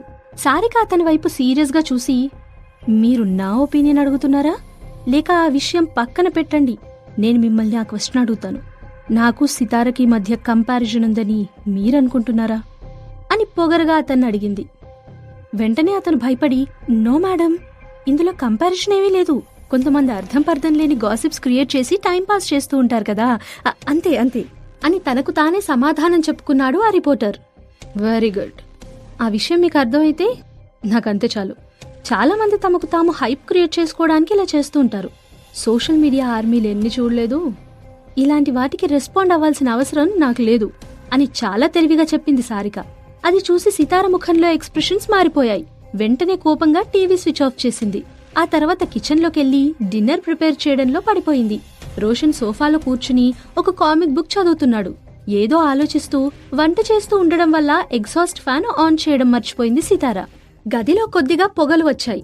రోషన్ హడావిడిగా కిచెన్ దగ్గరకొచ్చాడు. వెంటనే తేరుకుని ఈ లోకంలోకొచ్చి ఫ్యాన్ ఆన్ చేసింది సితార. రోషన్, ఇక నుండి వెళ్ళిపో, పొగ ముక్కులోకి వెళ్తుంది అని కంగారుగా అంది సితార. అలా అనడంతో రోషన్ ఆమె దగ్గరకొచ్చి, పిచ్చి మమ్మీ, పొగ నీ ముక్కులో కూడా వెళ్తుంది కదా, బయటకు రా అన్నాడు రోషన్. అతని మాటలకు ఆమె పక్కున నవ్వింది. ఒక్కసారి కిచెన్ నుండి బయటకు వచ్చిన రోషన్ని ఎత్తుకుని గట్టిగా హత్తుకుంది. తను షూటింగ్లో పడి రోషన్ని సరిగ్గా చూడ్డం లేదేమో అని ఆమెకు అనిపించింది. రోషన్కి మాత్రం తన తల్లిని తన దగ్గర నుండి చాలా మంది తీసుకెళ్లిపోవడానికి ప్రయత్నిస్తున్నారు అనిపించింది. చిన్నారి అరుణ్, రిత్విక్ రాజ్, అంతెందుకు హీరో వినయ్ వర్మ కూడా సితార పట్ల అభిమానం చూపిస్తారని అర్థం చేసుకున్నాడు రోషన్. తన తల్లి ప్రేమ తనకి మాత్రమే సొంతం కావాలని రోషన్ మనస్సులో గాఢంగా కోరుకున్నాడు. ఆ తర్వాత సితార రోషన్ ఎత్తుకుని వెజిటబుల్స్ కట్ చేస్తుంటే అనుకోకుండా అతని వేళ్ల దగ్గర చిన్నగా కట్ అయింది. ఆ మాత్రం దానికి సితార చాలా బాధపడిపోయింది. ఆమె మనసు ఎవరో మెలితిప్పిన భావన కలిగింది. సారీ బాబూ, అమ్మకస్సలు బుద్ధి లేదు, నువ్వెళ్ళి సోఫాలో కూర్చో, నేను నీకు డిన్నర్ కంప్లీట్ చేసి తీసుకొస్తాను అంది సితార. ఆ సమయంలో అప్రయత్నంగా సితార కళ్ళలో నీళ్లు తిరిగాయి. అది చూసి రోషన్కి బాధగా అనిపించింది. అయ్యో అమ్మ, ఏం పర్లేదు, చిన్న దెబ్బే కదా, తగ్గిపోతుందిలే. అయినా తప్పు నాది, నేనే చెయ్యి అడ్డు పెట్టకుండా ఉండాల్సింది అని సితారను సముదాయిస్తూ చెప్పాడు. ఆమె రోషన్ని తీసుకుని హాల్లోకి వెళ్లి దెబ్బ క్లీన్ చేసి బ్యాండేజ్ వేసింది. ఆ తర్వాత మళ్లీ డిన్నర్ ప్రిపేర్ చేసే పనిలో పడిపోయింది. ఒక అరగంటలో డిన్నర్ తయారు చేసి తీసుకువచ్చి టేబుల్ మీద పెట్టింది. ఇద్దరూ టేబుల్ దగ్గర కూర్చోగానే సడన్ గా డోర్ బెల్ రింగ్ అయింది. సితారా ఇంకా రోషన్ ఒకరి ముఖం ఒకరు చూసుకున్నారు. ఈ సమయంలో ఎవరై ఉంటారు అని ఆమెకు అర్థం కాలేదు. తన తండ్రి ఒక నెల రోజుల వరకు రానని వెళ్లే ముందే చెప్పాడు. సితార లేచి వెళ్లి తలుపు తీయగానే ఒక చిన్న పిల్లాడు తల లోపలికి పెట్టి చూశాడు. అరుణ్ అక్కడ కనిపించగానే సితార ఆశ్చర్యంతో షాక్ అయింది. అమ్మా అని పిలవడానికి నోరు తెరిచాడు అరుణ్. కాని చిన్నప్పటి నుండి అరుణ్కి సిగ్గెక్కువ. అందుకే ఏం మాట్లాడాలో తెలియక అలా నోరు తెరుచుకునుండిపోయాడు. అతని నోటి నుండి శబ్దం రాకపోయినా కాని అరుణ్ తనని అమ్మా అని పిలవాలనుకుంటున్నాడన్న విషయం సితారకి అర్థమైంది. అరుణ్ సిగ్గుపడ్డం చూసి సితారకి కొద్దిగా నవ్వొచ్చింది. హాయ్ అరుణ్, ఏంటి ఇలా వచ్చావ్ అని అడిగింది సితార. ఆ పేరు వినగానే రోషన్ టేబుల్ దగ్గర నుంచి ఇంటి ఎంట్రన్స్ వైపు చూశాడు. వెంటనే అతని ముఖంలో అప్పటి వరకు ఉన్న ఆనందం మొత్తం మాయమైపోయింది. తన తండ్రి రిత్విక్ చేయి పట్టుకుని లోపలికొచ్చాడు అరుణ్. అతన్ని చూడగానే సితార కళ్ళు ఆశ్చర్యంతో పెద్దవయ్యాయి. ఒకసారి అరుణ్కి సినిమా షూటింగ్ చూపించాలని తీసుకొచ్చాను, కానీ ఈరోజు షూటింగ్ ఎర్లీగా అయిపోయిందని సెట్లో అందరూ చెప్తే ఇక్కడికి తీసుకొచ్చాను అని వివరిస్తూ మొహమాటంగా నవ్వాడు రిత్విక్. కానీ సితార మాత్రం అతను ఫ్రీగా డిన్నర్ చేయడానికొచ్చాడని మనసులో అనుకుంది. వాళ్ళిద్దరిని చూడగానే రోషన్ ముఖం మాడిపోయింది. కోపంతో పళ్ళు పటపటా కొరికాడు. ఇంట్లోకి ప్రవేశించగానే టేబుల్ దగ్గరున్న రోషన్ వైపు చూశాడు. హలో రోషన్, ఎలా ఉన్నావు? డిన్నర్ చేస్తున్నావా అని పలకరించాడు రిత్విక్. లేదు అంకుల్, డిన్నర్ చేయటం లేదు, కామిక్ బుక్ చదువుతున్నాను అని డైనింగ్ టేబుల్ పక్కనే ఉన్న బుక్ చూపిస్తూ అన్నాడు రోషన్. ఆ మాటలు వినగానే రిత్విక్ పగలబడి నవ్వాడు. టూ స్మార్ట్, నీకు మంచి సెన్స్ ఆఫ్ హ్యూమర్ ఉందే అంటూ బుగ్గగిల్లాడు. రోషన్కి మరింత కోపం వచ్చింది. ఒకరోజు రాత్రి తన చేత బలవంతంగా రిత్విక్ డాడీ అని పిలిపించుకోవడం రోషన్ ఇంకా మర్చిపోలేదు. రిత్విక్ తన కోరిక మన్నించి అరుణ్ని తీసుకురావడం సితారకెంతో ఆనందం కలిగించింది. అరుణ్ ఇంకా రోషన్ ఒకరినొకరు సీరియస్ గా చూసుకున్నారు. వాళ్ల కళ్ళలో ప్రేమ కన్నా పోటీతత్వం సితారకి కనిపించింది.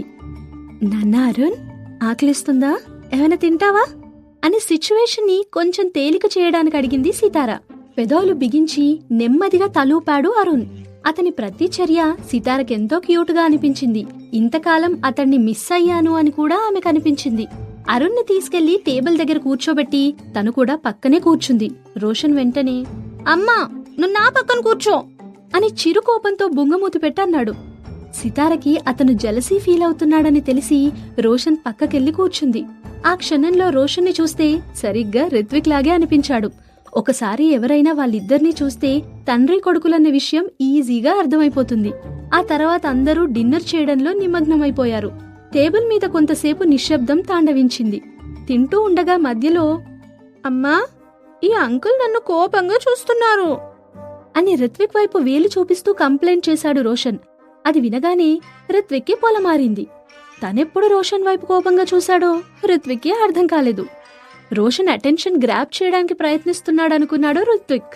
కానీ సితార మాత్రం ఆ విషయం అర్థం చేసుకోలేకపోయింది. రిత్విక్, చిన్నపిల్లల్ని భయపెట్టడానికి సిగ్గులేదు, బిహేవ్ యువర్ సెల్ఫ్ అని కోపంగా కసురుకుంది. రిత్విక్ ఎక్కువగా మాట్లాడకుండా డిన్నర్ చేస్తున్నాడు. అమ్మా నాకు నీ చేయితో పెట్టవా అని గారాబంగా అడిగాడు రోషన్.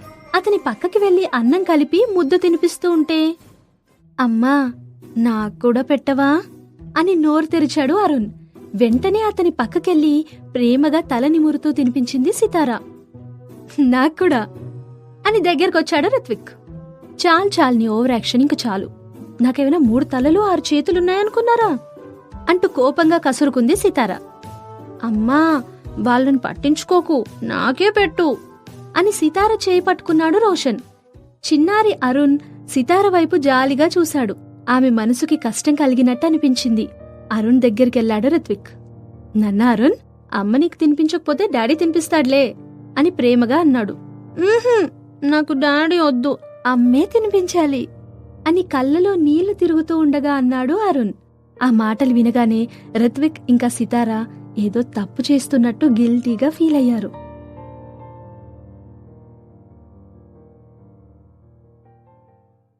ఎపిసోడ్ నెంబర్ 133, అన్నాదమ్ముల అనుబంధం. అమ్మా అని ప్రేమగా అరుణ్ పిలవగానే సితారకి బాధ కలిగింది. ఒక క్షణం వాతావరణం స్తంభించిపోయినట్లు అనిపించింది. తనామెను అమ్మా అని పిలిచానని తెలుసుకోగానే అరుణ్ సిగ్గుపడి తల కిందికి దించుకున్నాడు. అతన్ని చూడగానే రోషన్ ఒక క్షణం స్టన్ అయ్యాడు. గుండెల్లో ఎవరో సూదితో గుచ్చుతున్నట్టు బాధ కలుగుతుంటే అరుణ్ పిలుపు అర్థం చేసుకుంది సితార. ఎంత కాదనుకున్నా ఆమె అరుణ్ తల్లి.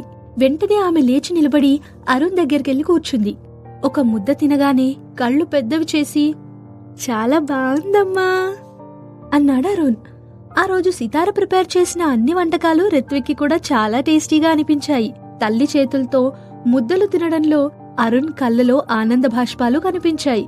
తమ ఇంట్లో ఒకే రకం వంటకాలు తిని తిని విసిగిపోయిన అరుణ్కి ఇదొక కొత్త రుచిలాగా అనిపించింది.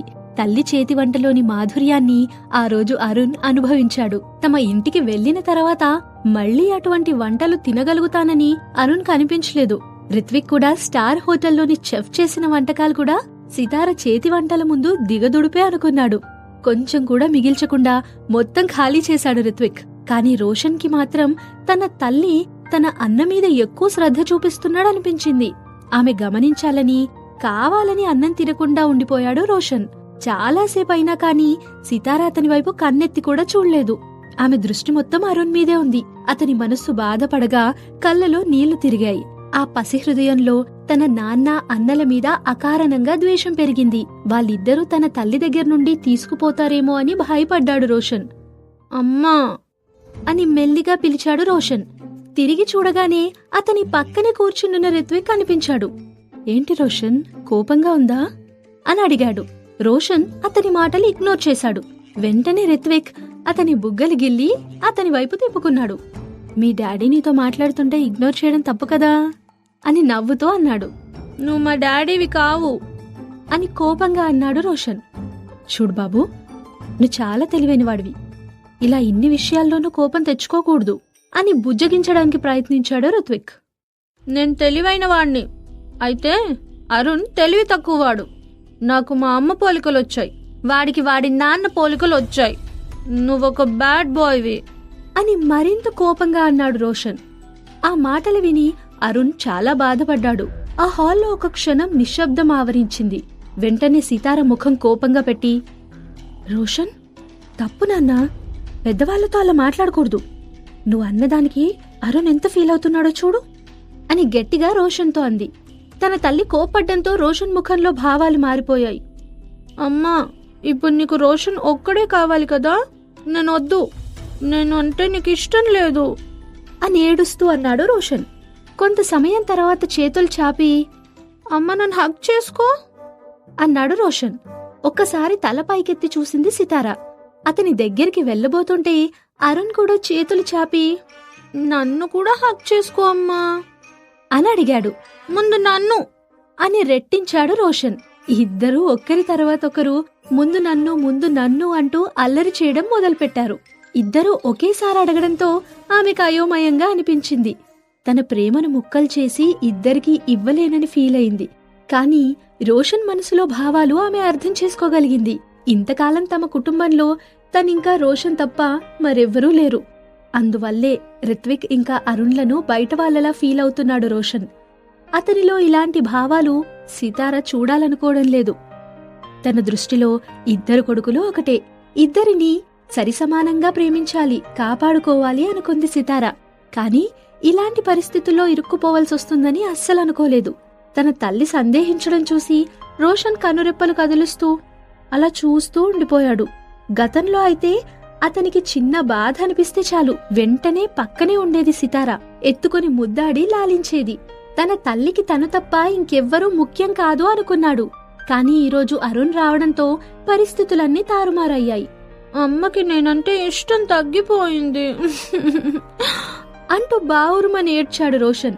వెంటనే అతని దగ్గరికెళ్ళి, రోషన్, ఇది నిజం కాదు నాన్నా, నువ్వంటే నాకు చాలా ఇష్టం.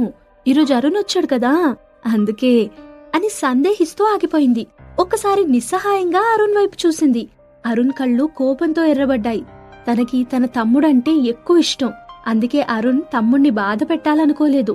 రోషన్కి తామిద్దరం ఇక్కడికి రావడం ఇష్టం లేదని అర్థం చేసుకున్నాడు. ఒక్కసారి రోషన్ దగ్గరికి వెళ్లి భుజం మీద చెయ్యి వేసి, తమ్ముడు అని ఆప్యాయంగా పిలిచాడు. రోషన్ అతనికి దూరంగా జరిగాడు. అరుణ్ మనసు గాయపడింది. ఏం చేయాలో తెలియక ఏడవడం మొదలుపెట్టాడు. ముఖం అంతా ఎర్రగా మారిపోయింది. చిన్నప్పటినుండి ఎవరైనా ఏదైనా అంటే చాలా తేలిగ్గా నొచ్చుకునే స్వభావం అరుంది. ఎవరైనా ముందుగా చొరవ చూపిస్తే తప్ప తనంతట తాను దగ్గరికి వెళ్లి చేరుకోలేడు. కాని ఈరోజు తమ్ముడి కోసం అలా దగ్గరికెళ్తే రోషన్ తనను దూరం పెట్టడం ఆ పసి హృదయానికి ఎంతో బాధ కలిగించింది. రోషన్ మాత్రం తన అన్నని దూరం పెడుతున్నాడు. మళ్లీ ఒకసారి రోషన్తో మాట్లాడదామనుకుని, తమ్ముడు, నువ్వంటే నాకు చాలా ఇష్టం అని చాలా మెల్లిగా చెప్పాడు అరుణ్. అతను తల్లి కోసం తన తమ్ముడితో గొడవ పడాలనుకోలేదు.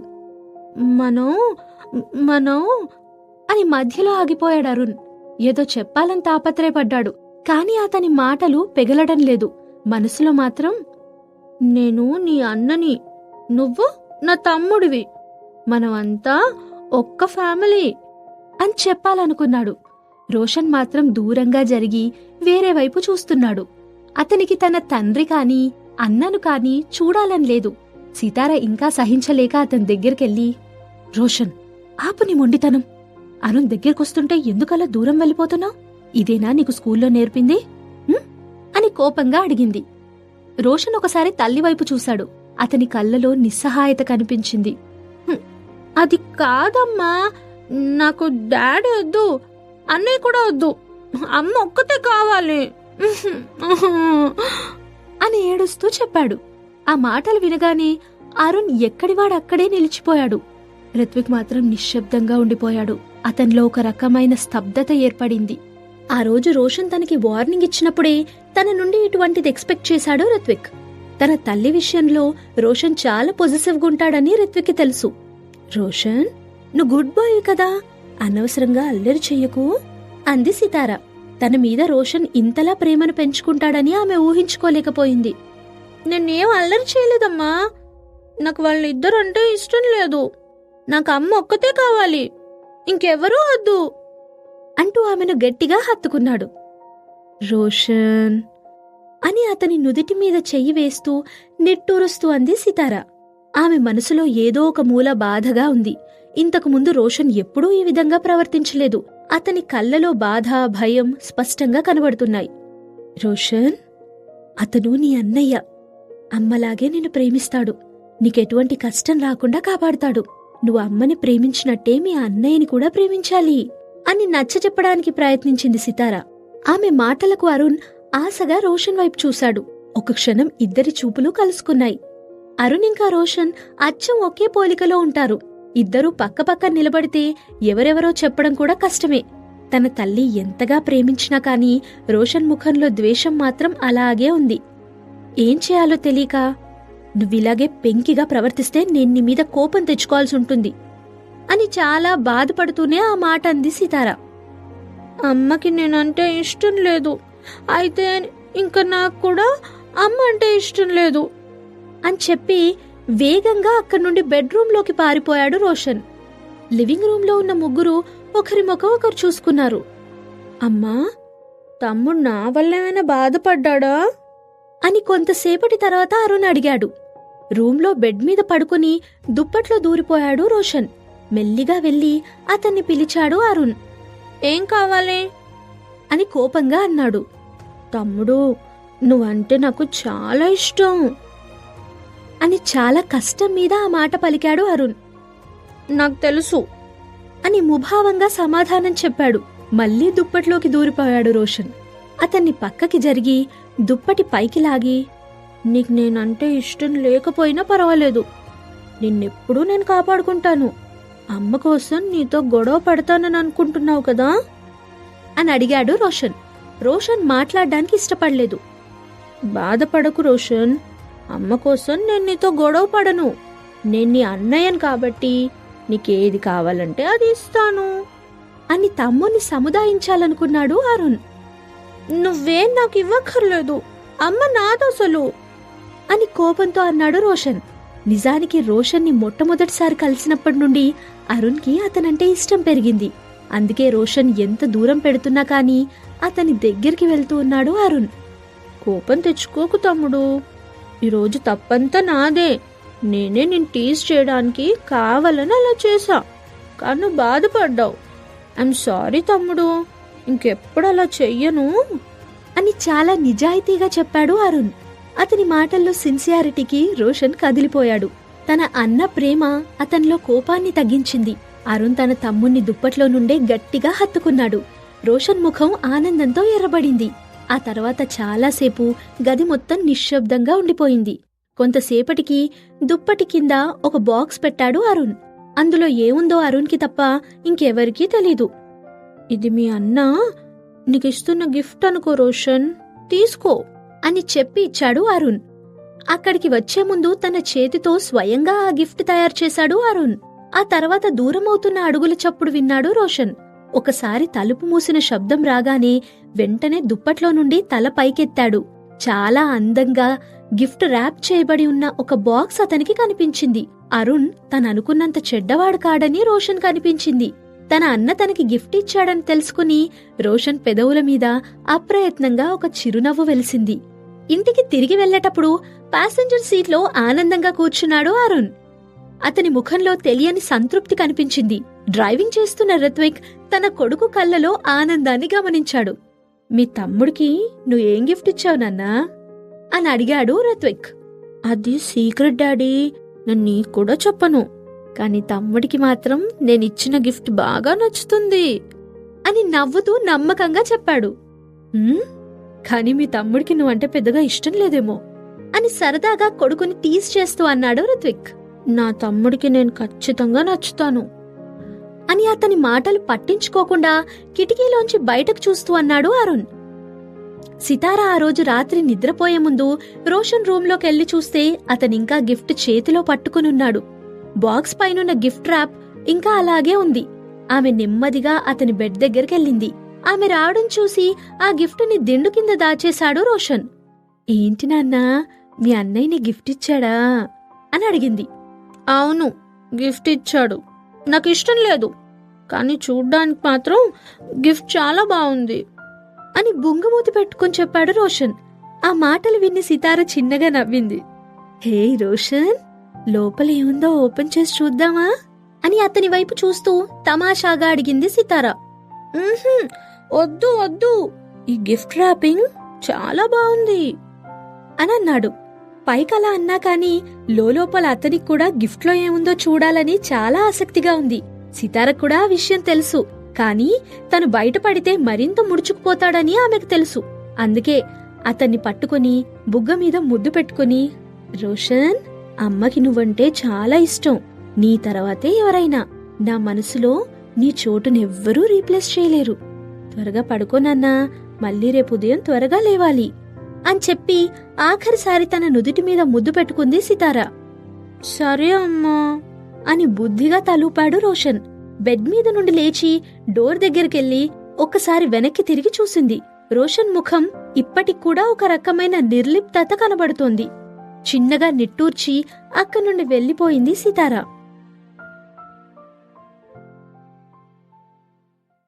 ఎపిసోడ్ నెంబర్ 134, అసూయ ఆడవాళ్లు. ప్రియమధురం సినిమా షూటింగ్ చాలా వేగంగా జరుగుతోంది. ఆ రోజు ఒక సీన్ ఫిల్మ్ చేయడానికి డైరెక్టర్ విరాజ్ చిత్రాలయ ఆఫీస్ ని లొకేషన్ గా ఎంచుకున్నాడు. గతంలో ఒకసారి షూటింగ్ జరిగినప్పుడు కొంతమంది రిపోర్టర్స్ వచ్చి అనవసరంగా హడావిడి చేశారు. ఇది డైరెక్టర్ కి అస్సలు నచ్చలేదు. సినిమాకి హైప్ క్రియేట్ చేయడానికి చాలా సీక్రెట్ గా ఫిల్మ్ చేద్దామని అనుకున్నాడు విరాజ్. అందుకే మీడియా వాళ్ళకు అవకాశం లేకుండా వాళ్ళందర్నీ తరిమికొట్టాడు. నిజానికి రిపోర్టర్స్ అందరూ వినయ్ ఇంకా సితార మధ్య ఏమైనా జరుగుతుందేమో అని తెలుసుకుందామని వచ్చారు. డ్రెస్సింగ్ రూమ్ లో నుండి బయటకొచ్చిన సితారకి అనుకోకుండా వినయ్ ఎదురుపడ్డాడు. ఆమెను చూడగానే బలవంతంగా మొహం మీదకి నవ్వు తెచ్చుకున్నాడు. ఆ నవ్వు ఆమెకు చాలా ఆర్టిఫిషియల్ గా అనిపించింది. ఆ రోజు మ్యూజిక్ రూమ్ లో జరిగిన ఇన్సిడెంట్ దగ్గర నుండి సెట్లో ఉన్న అందరూ మారిపోయారు. కానీ వినయ్ కి సితారకి మధ్య సంబంధం మాత్రం మునుపటిలాగా లేదు. షూటింగ్ జరుగుతున్న సమయంలో వాళ్ళిద్దరూ ఒకరితో ఒకరు మాట్లాడుకోలేదు. ఈ విషయాలన్నీ గుర్తొచ్చి ఆమె కూడా అతన్ని చూడగానే మొహమాటంగా నవ్వింది. ఒక మంచి స్నేహితుణ్ణి కోల్పోయానని ఆమెకెంతో అసంతృప్తి కలిగింది. ఒక పక్క ఆమె వినయ్ని నిజమైన స్నేహితుడు అనుకుంటే అతని ఫీలింగ్స్ మాత్రం వేరేలా ఉన్నాయి. కాని రిత్విక్ లాంటి పెద్ద వ్యక్తితో గొడవపడ్డం అతని వల్ల కాదు. అతనికన్నా సితార మనసులో తన మీదున్న భావాలు అతనికి నిజంగానే బాధ కలిగించాయి. ఎటూ చెప్పుకోలేని పరిస్థితి అతనిది. అందుకే తన మనసుని ఇంకా బాధ పెట్టడం ఇష్టం లేక ఆమెకు దూరంగా ఉండాలని నిశ్చయించుకున్నాడు. మేకప్ రూమ్ లో మిర్రర్ ఎదురుగా కూర్చునుంది సితార. ఆమెకు లైట్ గా టచ్అప్ ఇస్తోంది ఆవిడ అసిస్టెంట్ వందన. ఒక తీరు తెన్నో లేకుండా తిరుగుతున్న తన ఆలోచనల నుండి బయటకు రావడానికి, నీ చెయ్యెలా ఉంది అని వందనని అడిగింది సితార. పూర్తిగా తగ్గిపోయింది మేడం, ఇంక ప్రాబ్లం ఏమీ లేదు, కానీ ఆ మచ్చ మాత్రం అలాగే ఉండిపోతుందట అని చాలా నార్మల్ గా చెప్పింది వందన. అవును, కొన్ని గాయాలంతే, బాధ తగ్గినా కానీ గుర్తులు మాత్రం చెరగవు అనేదో ఆలోచిస్తూ అంది సితార. తన అసిస్టెంట్ పరిస్థితి అర్థం చేసుకుని కొన్నాళ్ళు సెలవు కూడా ఇచ్చింది. కాని సితార లాంటి మంచి వాళ్ళని ఎక్కువ కాలం ఇబ్బంది పెట్టడం ఇష్టం లేక తను తీసుకున్న ఎమర్జెన్సీ మెడికల్ లీవ్ ముందుగానే ముగించి షూటింగ్ వచ్చేసింది వందన.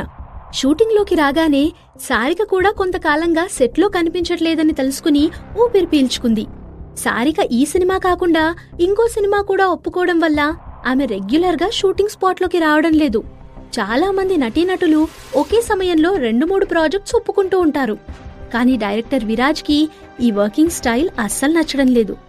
ప్రొఫెషనల్ గా ఉందని యాక్టర్స్ అంటే ఆయనకు అస్సలు ఇష్టం లేదు. అందుకే సారికని సినిమా నుండి తీసేయాలనుకున్నాడు. కాని ఆమెకొక బడా నిర్మాత సపోర్ట్ ఉండడం వల్ల అది సాధ్యపడలేదు. చాలా రోజులు ఆమె డేట్స్ దొరక్కపోవడం వల్ల ఆమె యాక్ట్ చేయాల్సిన సీన్లన్నీ ఒకే రోజు షూటింగ్ చేయడానికి ప్లాన్ చేశాడు విరాజ్. నిజానికి స్క్రిప్ట్ ప్రకారం సారిక కాలేజ్ దగ్గర మరికొన్ని సీన్స్ చేయాల్సింది. కానీ ఆమె స్వభావం చూసిన డైరెక్టర్ ఆ సీన్లను స్క్రాప్ చేసి పడేశాడు. ఆ రోజు కూడా సారిక మేకప్ రూంలోకి వచ్చి అందరూ సితార ప్రాముఖ్యత ఇవ్వడం చూసి తట్టుకోలేకపోయింది. ఎప్పట్లాగే ఆమెతో గొడవ పడుతూ ఉంటే వినయ్ మధ్యలో వచ్చి కొంత సర్ది చెప్పాడు. వినయ్ అంటే గౌరవం ఉండడం వల్ల సారిక కొంచెం తగ్గింది. కాని ఆ సమయంలో వినయ్ మాత్రం సితార తను చూపిస్తున్న కన్సర్న్ అపార్థం చేసుకోకుండా ఉండడానికి చాలా ప్రయత్నించాడు. మేకప్ రూంలో సారిక గొడవ పడుతూ ఉంటే ఇంకా సహించలేక అక్కడి నుండి వెళ్లిపోయింది సితార. కోపంగా స్క్రిప్ట్ పేపర్స్ పట్టుకుని నెక్స్ట్ సీన్ చదివింది సారిక. వెంటనే ఆమె ముఖం మీద ఒక క్రూరమైన నవ్వు కనిపించింది. కృష్ణరాజు బంగ్లాలో సోఫాలో రిలాక్స్ గా కూర్చునుంది శివాని. ఫోన్లో ఫేస్బుక్ పేజెస్ స్క్రోల్ చేస్తూ ఉంది. ఆమె పక్కన ఒక పనివాడు వినయంగా నిలబడున్నాడు. అతనప్పుడే ఆమెకు ద్రాక్ష పళ్ళు తీసుకొచ్చిచ్చాడు. గత కొన్ని రోజులుగా ఆమె ఇంటి నుండి బయటకెళ్లడం లేదు. రాఘవరాజు ఆమెను తన ఆరోగ్యం మీద శ్రద్ధ పెట్టమని చెప్పాడు. ఒక్కసారి తల కిందకి దించి తన కడుపు మీద తాకి చూసుకుంది. ప్రెగ్నెన్సీ విషయం ఎంతకాలం దాచుంచగలదో ఆమెకు అర్థం కాలేదు. తన కడుపులో ఉన్న బిడ్డకి కారణం రిత్విక్ అని చెప్పింది శివాని. కాని నిజానికి సంజయ్ అందుకు కారణం అని ఆమెకు మాత్రమే తెలుసు. ఆ విషయం బయటపడకముందే జాగ్రత్త పడవలసిన అవసరం ఉంది తనకి. అన్నిటికన్నా ముఖ్యంగా రిత్విక్ దగ్గర ఏ ఎవిడెన్స్ ఉందో తెలుసుకోవాలని అనుకుంది. ఆ ఎవిడెన్స్ ఏంటో ఆమెకి ఇంతవరకు తెలియలేదు. తన ఐడెంటిటీ గురించి రహస్యమేమైనా అతనికి తెలిసుంటుందా అని ఆమె ఊహించింది. అతనెంత దూరం ఇన్వెస్టిగేట్ చేస్తున్నాడో ఆమెకు అర్థం కాలేదు. ఫేస్బుక్ పేజీలో చూస్తూ ఉండగా ఆమెకి ఇంటర్నెట్ మొత్తం సితార ఫోటోలే కనిపించాయి. ఆ ఫోటోలన్నింటిలో ఆమె చాలా అందంగా ఉంది. బిహైండ్ ద సీన్స్ ఫోటోలు చాలా మంది ఫ్యాన్స్ ని అట్రాక్ట్ చేశాయి. వినయ్ వర్మతో ఆమెకున్న సంబంధం గురించి జనాలందరూ మాట్లాడుకుంటున్నారు. ఈ విషయాలన్నీ చూసిన శివాని చేతులు ఫోన్ మీద బిగుసుకున్నాయి. అదే సమయంలో ఆమెకొక మెయిల్ నోటిఫికేషన్ వచ్చింది. ఆ మెయిల్ ఓపెన్ చేయగానే ఆమె ముఖం తెల్లగా పాలిపోయింది. ఒక్కసారి మెయిల్ కి జత చేసిన ఫోటోస్ చూడగానే ఆమె కొళ్లంతా చెమటలు పట్టాయి. ఆమె కళ్ల ముందర కొన్ని స్కాన్డ్ డాక్యుమెంట్స్ ఉన్నాయి. డాక్యుమెంట్స్ అన్నీ చూస్తున్న కొద్దీ ఆమెకు టెన్షన్ పెరిగిపోతుంది. వాటిని పరిశీలనగా చూస్తూ ఉండగానే ఇంకొక మెయిల్ వచ్చింది. భయపడుతూనే ఆ మెయిల్ ఓపెన్ చేసింది శివాని. ఈ సాక్ష్యాలన్నీ నీకు వెనక్కి కావాలంటే సవేరా హోటల్ రూమ్ 605లో మధ్యాహ్నం 1 గంటకి నన్ను కలుసుకో అని ఆ మెయిల్లో రాసుంది. ఈ మెయిల్ ఎక్కడి నుండొచ్చింది, ఎవరు పంపించారు, అతని అడ్రస్ గాని పేరు గాని ఏవీ లేవు. కానీ మెయిల్ అటాచ్మెంట్స్ చూసి ఆమె చాలా భయపడిపోయింది. ఈ డాక్యుమెంట్స్ అన్నీ ఎవరు సొంతం చేసుకోగలిగారు అనే విషయం ఆమెకు అర్థం కాలేదు. ఈ ఎవిడెన్స్ గనక బయటపడితే తన జీవితం ఇక్కడితో ముగిసిపోతుంది. ఆమె ముఖంలో భావాలు మారడం చూసింది. పక్కనే ఉన్న సర్వెంట్ ఏం జరిగిందని అడిగాడు.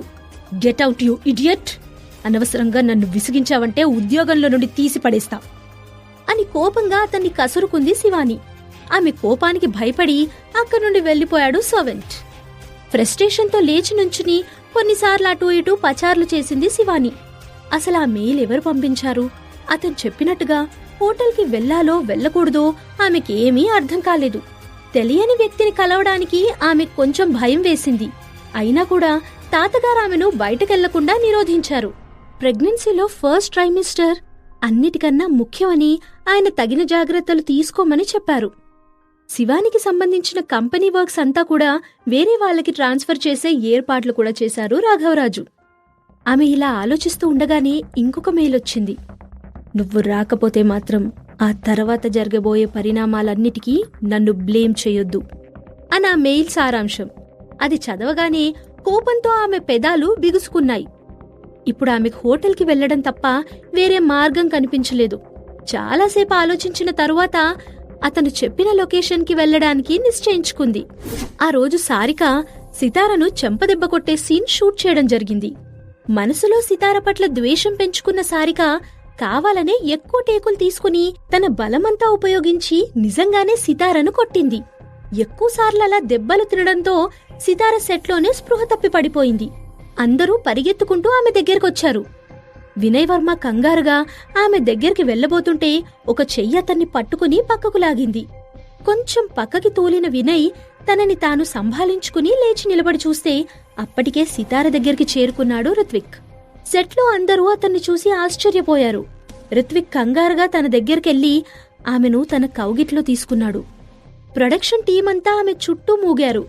భయంతో కంపించిపోతున్న వందన ఫోన్ తీసుకుని అంబులెన్స్కి కాల్ చేసింది. సితార పరిస్థితి చూడగానే రిత్విక్ కోపంతో రగిలిపోయాడు. ఆమె చెంప ఎర్రగా కందిపోయింది. తెల్లగా రక్తహీనంగా ఉన్న ఆమె ముఖం మీద నరాలు కనబడ్డాయి. ఒక్కసారి తలపైకెత్తి ఆమె పరిస్థితికి కారణమైన సారిక వైపు చూశాడు. అతనెవరు, ఏం చేయగలడో ఇప్పటికే ఆ సినిమా యూనిట్ అందరికీ తెలిసింది. అతని కళ్ళలో కనిపించిన కోపాన్ని చూడగానే సారిక భయంతో వణిగిపోయింది. సితారనలాగే చేతులతో లేపి ఎత్తుకుని సారిక దగ్గరికి వెళ్లాడు రిత్విక్. "నువ్వేనా ఈమెను కొట్టింది?" అని ఆమె వైపు కోపంగా చూస్తూ అడిగాడు.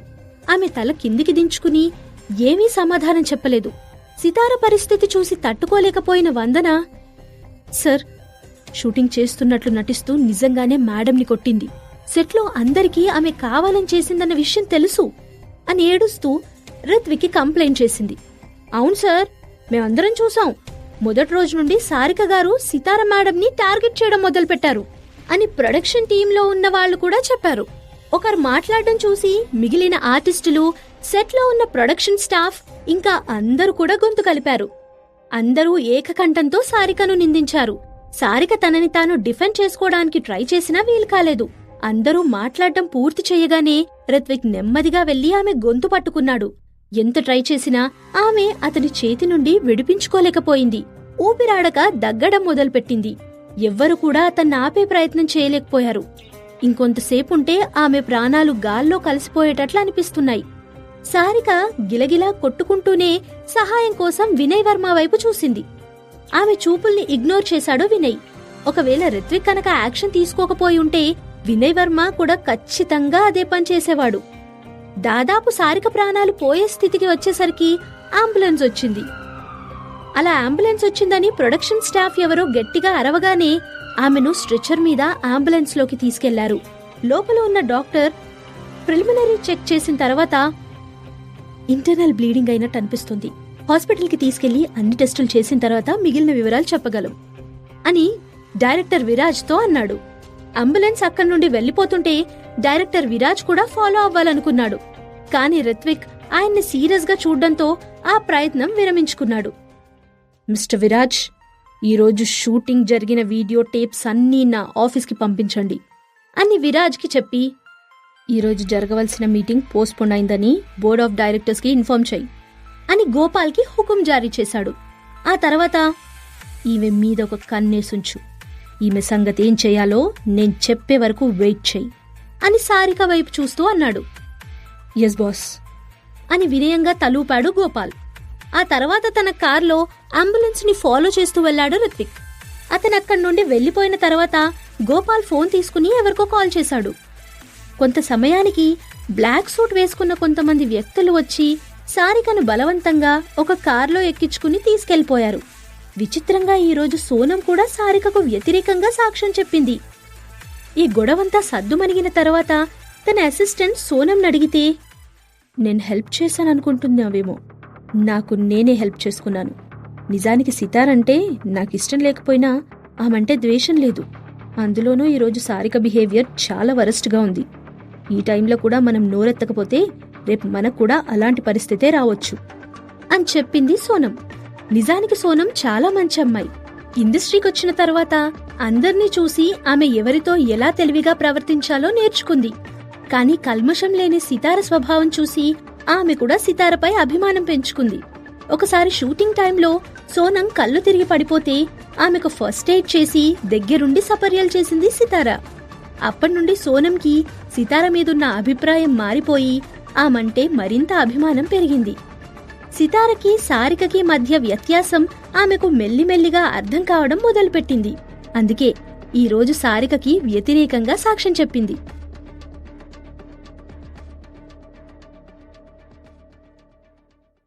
Episode number 135 అగాంతకుడు. కేఆర్ గ్రూప్ యొక్క ప్రైవేట్ హాస్పిటల్లో డాక్టర్ క్యాబిన్లో వాతావరణం చాలా గంభీరంగా ఉంది. సితార బెడ్ మీద స్పృహలేని స్థితిలో పడుకునుంది. ఆమె ఊపిరి తీసుకుంటుందో లేదో కూడా చెప్పడం కష్టంగా ఉంది. బెడ్ పక్కనే కుర్చీలో కూర్చున్న రిత్విక్ వైపు నర్సులందరూ భయంగా చూస్తున్నారు. డాక్టర్ చాలా కామ్గా ఎగ్జామినేషన్ రిపోర్ట్ చూస్తున్నాడు. ఆయన కళ్ళలో కూడా రిత్విక్ పట్ల భయం కనబడుతోంది. ఏమైంది డాక్టర్? దెబ్బలు చాలా గట్టిగా తగిలాయా? పరిస్థితి క్రిటికల్గా ఉందా అని కొంచెం బాధగా, కొంచెం కుతూహలం నిండిన కంఠంతో అడిగాడు రిత్విక్. డాక్టర్ ఒక్కసారి తల పైకెత్తి అతని వైపు చూశాడు. అవును, క్రిటికల్ అయితే కాదు, కానీ సివియర్ అని చెప్పొచ్చు అని అన్నాడు డాక్టర్. ఆ మాటలు వినగానే రిత్విక్ ముఖంలో కోపం ప్రవేశించింది. డాక్టర్, ఇలా డొంక తిరుగుడు సమాధానాలు నాకు నచ్చవు. ఏదైనా ఉంటే డైరెక్ట్గా చెప్పండి అని అతని వైపు సీరియస్గా చూస్తూ అన్నాడు. వెంటనే డాక్టర్, ఆమె ముఖం మీద దెబ్బ తగిలింది, అది త్వరలో మానిపోతుంది.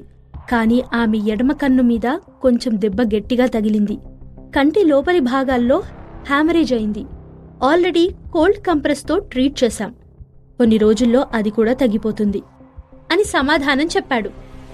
కొంత సమయం నిశ్శబ్దం తరువాత, ఒకే ఒక విషయంలో మనం బాధపడాల్సిన అవసరం ఉంది. టెస్ట్ రిపోర్ట్స్ ప్రకారం ఆమె ఇయర్ డ్రమ్ డ్యామేజ్ అయింది. ఇది కొంచెం సీరియస్ అనే చెప్పాలి అని సందేహిస్తూ అన్నాడు డాక్టర్.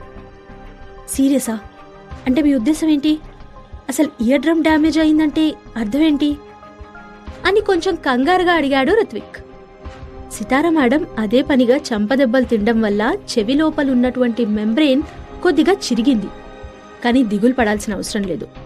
మన బాడీలో ఈ పార్ట్కి రీజనరేటివ్ కెపాసిటీ చాలా ఎక్కువ ఉంటుంది.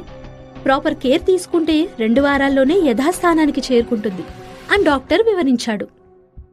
ఓ, అంటే తను కోలుకోవడానికి 2 వారాలు పడుతుందా అని రిత్విక్ నమ్మలేనట్లుగా అడిగాడు. అతని స్వరంలో వినిపించిన ఆతృతకి డాక్టర్కి ముచ్చావటలు పోశాయి. భవిష్యత్తులో ఆమె వినికిడి శక్తి ఏమైనా ప్రాబ్లం ఉంటుందా? కాసేపటి తర్వాత మళ్ళీ అడిగాడు రిత్విక్. లేదు, ప్రాపర్ కేర్ తీసుకుంటే ప్రాబ్లం ఉండకపోవచ్చు అన్నాడు డాక్టర్.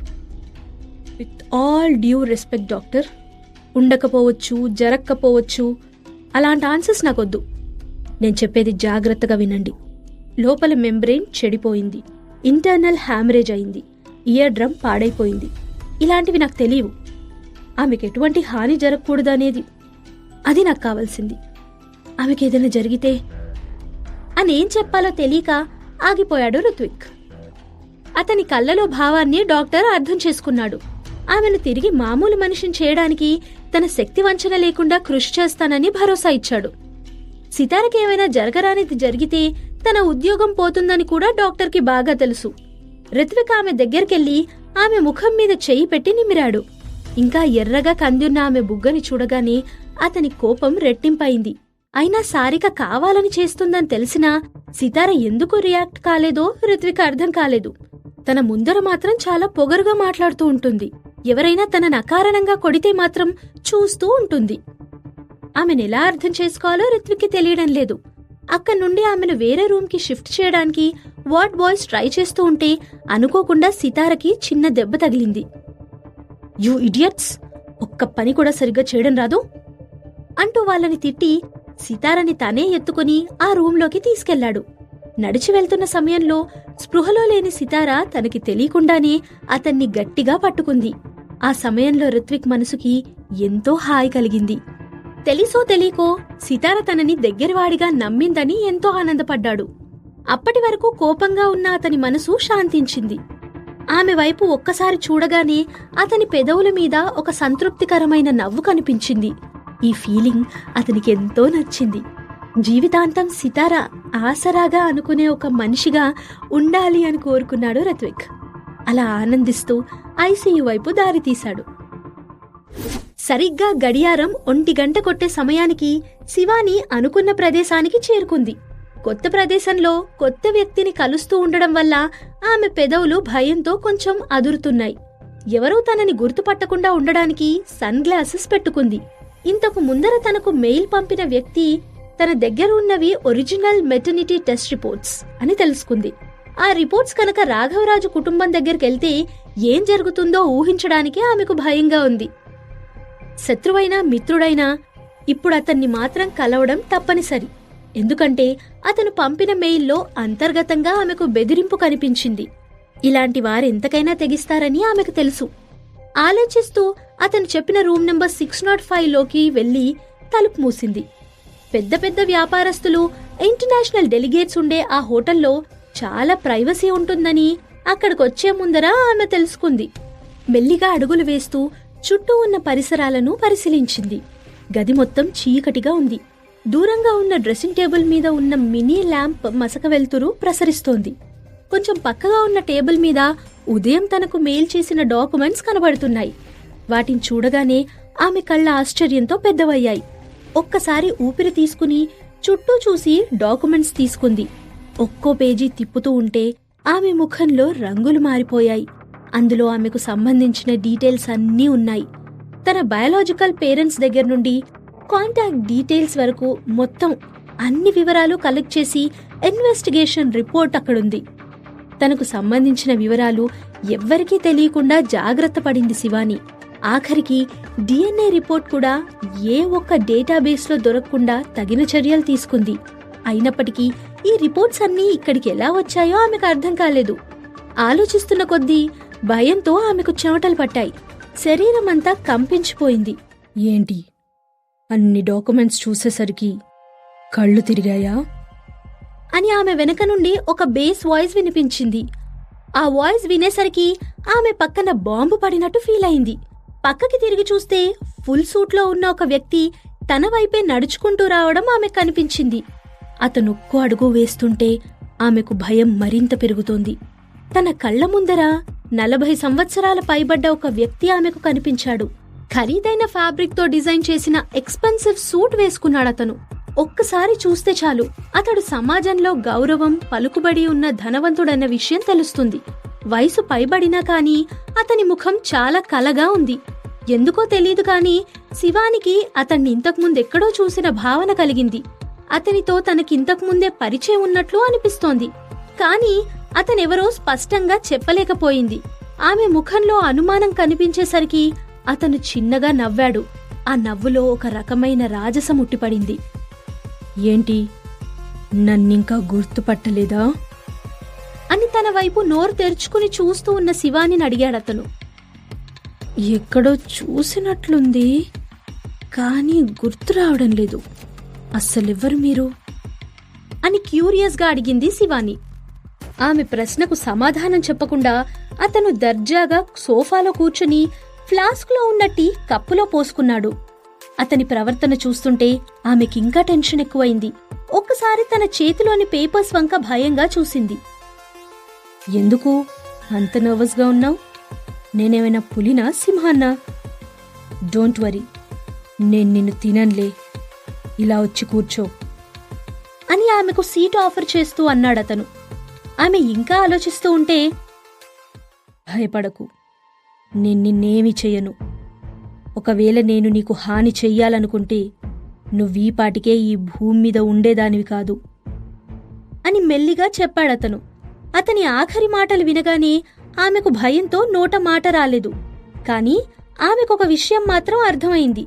తన ముందరున్న వ్యక్తి సామాన్యుడు కాదు. అదే సమయంలో అతన్ని చూసి భయపడాల్సిన అవసరం కూడా లేదనుకుంది. ప్రస్తుతానికి అతను తన శత్రువు కాదని భావించింది శివాని. కాని మిత్రుడు కూడా కాదు కదా. ఇప్పుడప్పుడే తెలుసుకోవాల్సిన అవసరం కూడా లేదనుకుంది. ఇలా ఆలోచించిన తర్వాత ఆమె మనసు కొంచెం కుదుటపడింది. వెంటనే అతని దగ్గరికెళ్లి సోఫాలో కూర్చుని అతని ప్రతి కదలికను రహస్యంగా గమనిస్తోంది. 10 నిమిషాల్లో అతను టీ తాగడం పూర్తి చేశాడు. అతను కొంచెం కూడా కంగారు కనపడకుండా టీ తాగడం అయిపోగానే మరొకసారి టీ పోసుకున్నాడు. అలా 3 సార్లు తాగిన తరువాత అప్పటి వరకు ఒక్క మాట కూడా మాట్లాడలేదు. ఆమెకు అసహనంగా అనిపించి, అసలు మీరెవరు అని కోపంగా అడిగింది. మీ ఏజ్ వాళ్ళకి బాగా అసహనంగా ఉంటుందని మళ్ళీ రుజువు చేశావు. 3 కప్పుల టీ తాగే వరకు కూడా వెయిట్ చేయలేకపోయావు అన్నాడతను. ఆమె అతని మాటలు పట్టించుకోకుండా, నాకు డాక్యుమెంట్స్ మెయిల్ చేసింది మీరేనా అని మళ్ళీ అడిగింది. ఆయన చిన్నగా నవ్వి, నేను నీకు మావయ్య వరుసవుతాను అని చెప్పాడు. ఒక్కసారి అతని మాటలు వినగానే సోఫాలోనే ఉలిక్కిపడింది శివాని. అతను రాఘవరాజు మూడో భార్య కొడుకు భైరవరాజు. వంశపారపర్యంగా వస్తున్న రాఘవరాజు ఆస్తులలో ఒక బంగ్లాలో ఉంటున్నాడు భైరవరాజు. ఆ బంగ్లా కూడా కృష్ణంరాజు మ్యాన్షన్ ఉన్న చోటి నుంచి కొంచెం దూరంలో ఉంటుంది. రాఘవరాజు చుట్టాల గురించి, అతని సంతానం గురించి అందరూ చెప్పుకుంటే వినడమే తప్పితే వాళ్ళనెప్పుడూ శివాని చూసింది లేదు. కొంత సమయం ఆలోచించిన తర్వాత, భైరవరాజు అని సందేహిస్తూ అంది శివాని. షటప్! చేతిలో ఉన్న టీ కప్పు గట్టిగా టేబుల్ మీద పెట్టాడు. విసురుగా పెట్టేసరికి టీ మొత్తం టేబుల్ మీద పడింది. నీ కొంచెం కూడా మేనర్స్ లేదు. ఫస్ట్ టైం కలిసిన వాళ్ళని, అందులో నీకన్నా పెద్ద వయసు వాళ్ళని పేరు పెట్టి పిలుస్తావా? అసలు నా పేరు పలికే అర్హత నీకుందనుకుంటున్నావా అని కోపంగా అడిగాడు భైరవరాజు. ఆమె తల వంచుకుని, సారీ మావయ్య, నాకు నిజంగానే మేనర్స్ లేదు. మీరే భైరవరాజు గారని గుర్తుపట్టలేకపోయాను. నన్ను క్షమించండి. వెంటనే తన తప్పు తాను తెలుసుకుని అపాలజీ చెప్పింది శివాని. ఆ క్షణం శివానికి రాఘవరాజు ఫ్యామిలీ ఫోటోలో భైరవరాజుని చూసిన జ్ఞాపకం వచ్చింది. ఆ ఫోటోలో భైరవరాజు చాలా యంగ్గా ఉండడం వల్ల ఇప్పుడు అతన్ని గుర్తుపట్టలేకపోయింది. ఆమె అపాలజీ చెప్పినా కానీ అతని ముఖంలో ఇంకా కోపం తగ్గలేదు. మిమ్మల్ని ఇప్పటి వరకు చూడకపోవడం వల్ల గుర్తుపట్టలేకపోయాను. అందుకే మిమ్మల్ని చూడగానే అనుకోకుండా నా నోటి నుండి మీ పేరు బయటకొచ్చింది అంతే. కాని మిమ్మల్ని అవమానించాలని కాదు అని ఆయన కోపం తగ్గించడానికి ప్రయత్నించింది. రాఘవరాజు కుటుంబంలో తానింతకాలం నేర్చుకున్న మేనర్స్ అతని ముందు ప్రదర్శించింది. రాఘవరాజు కుటుంబంలో ఒక్కొక్కరిది ఒక్కో తత్వం. తన తండ్రి ద్వారా సంక్రమించిన ఆస్తులతో అందరూ అహంకారం ప్రదర్శిస్తూ ఉంటారు. అందుకే వాళ్ళని అఫెండ్ చేయకూడదని శివాని అనుకుంది. కొంత సమయానికి ఆయన సర్దుకున్నట్లు అనిపించాడు.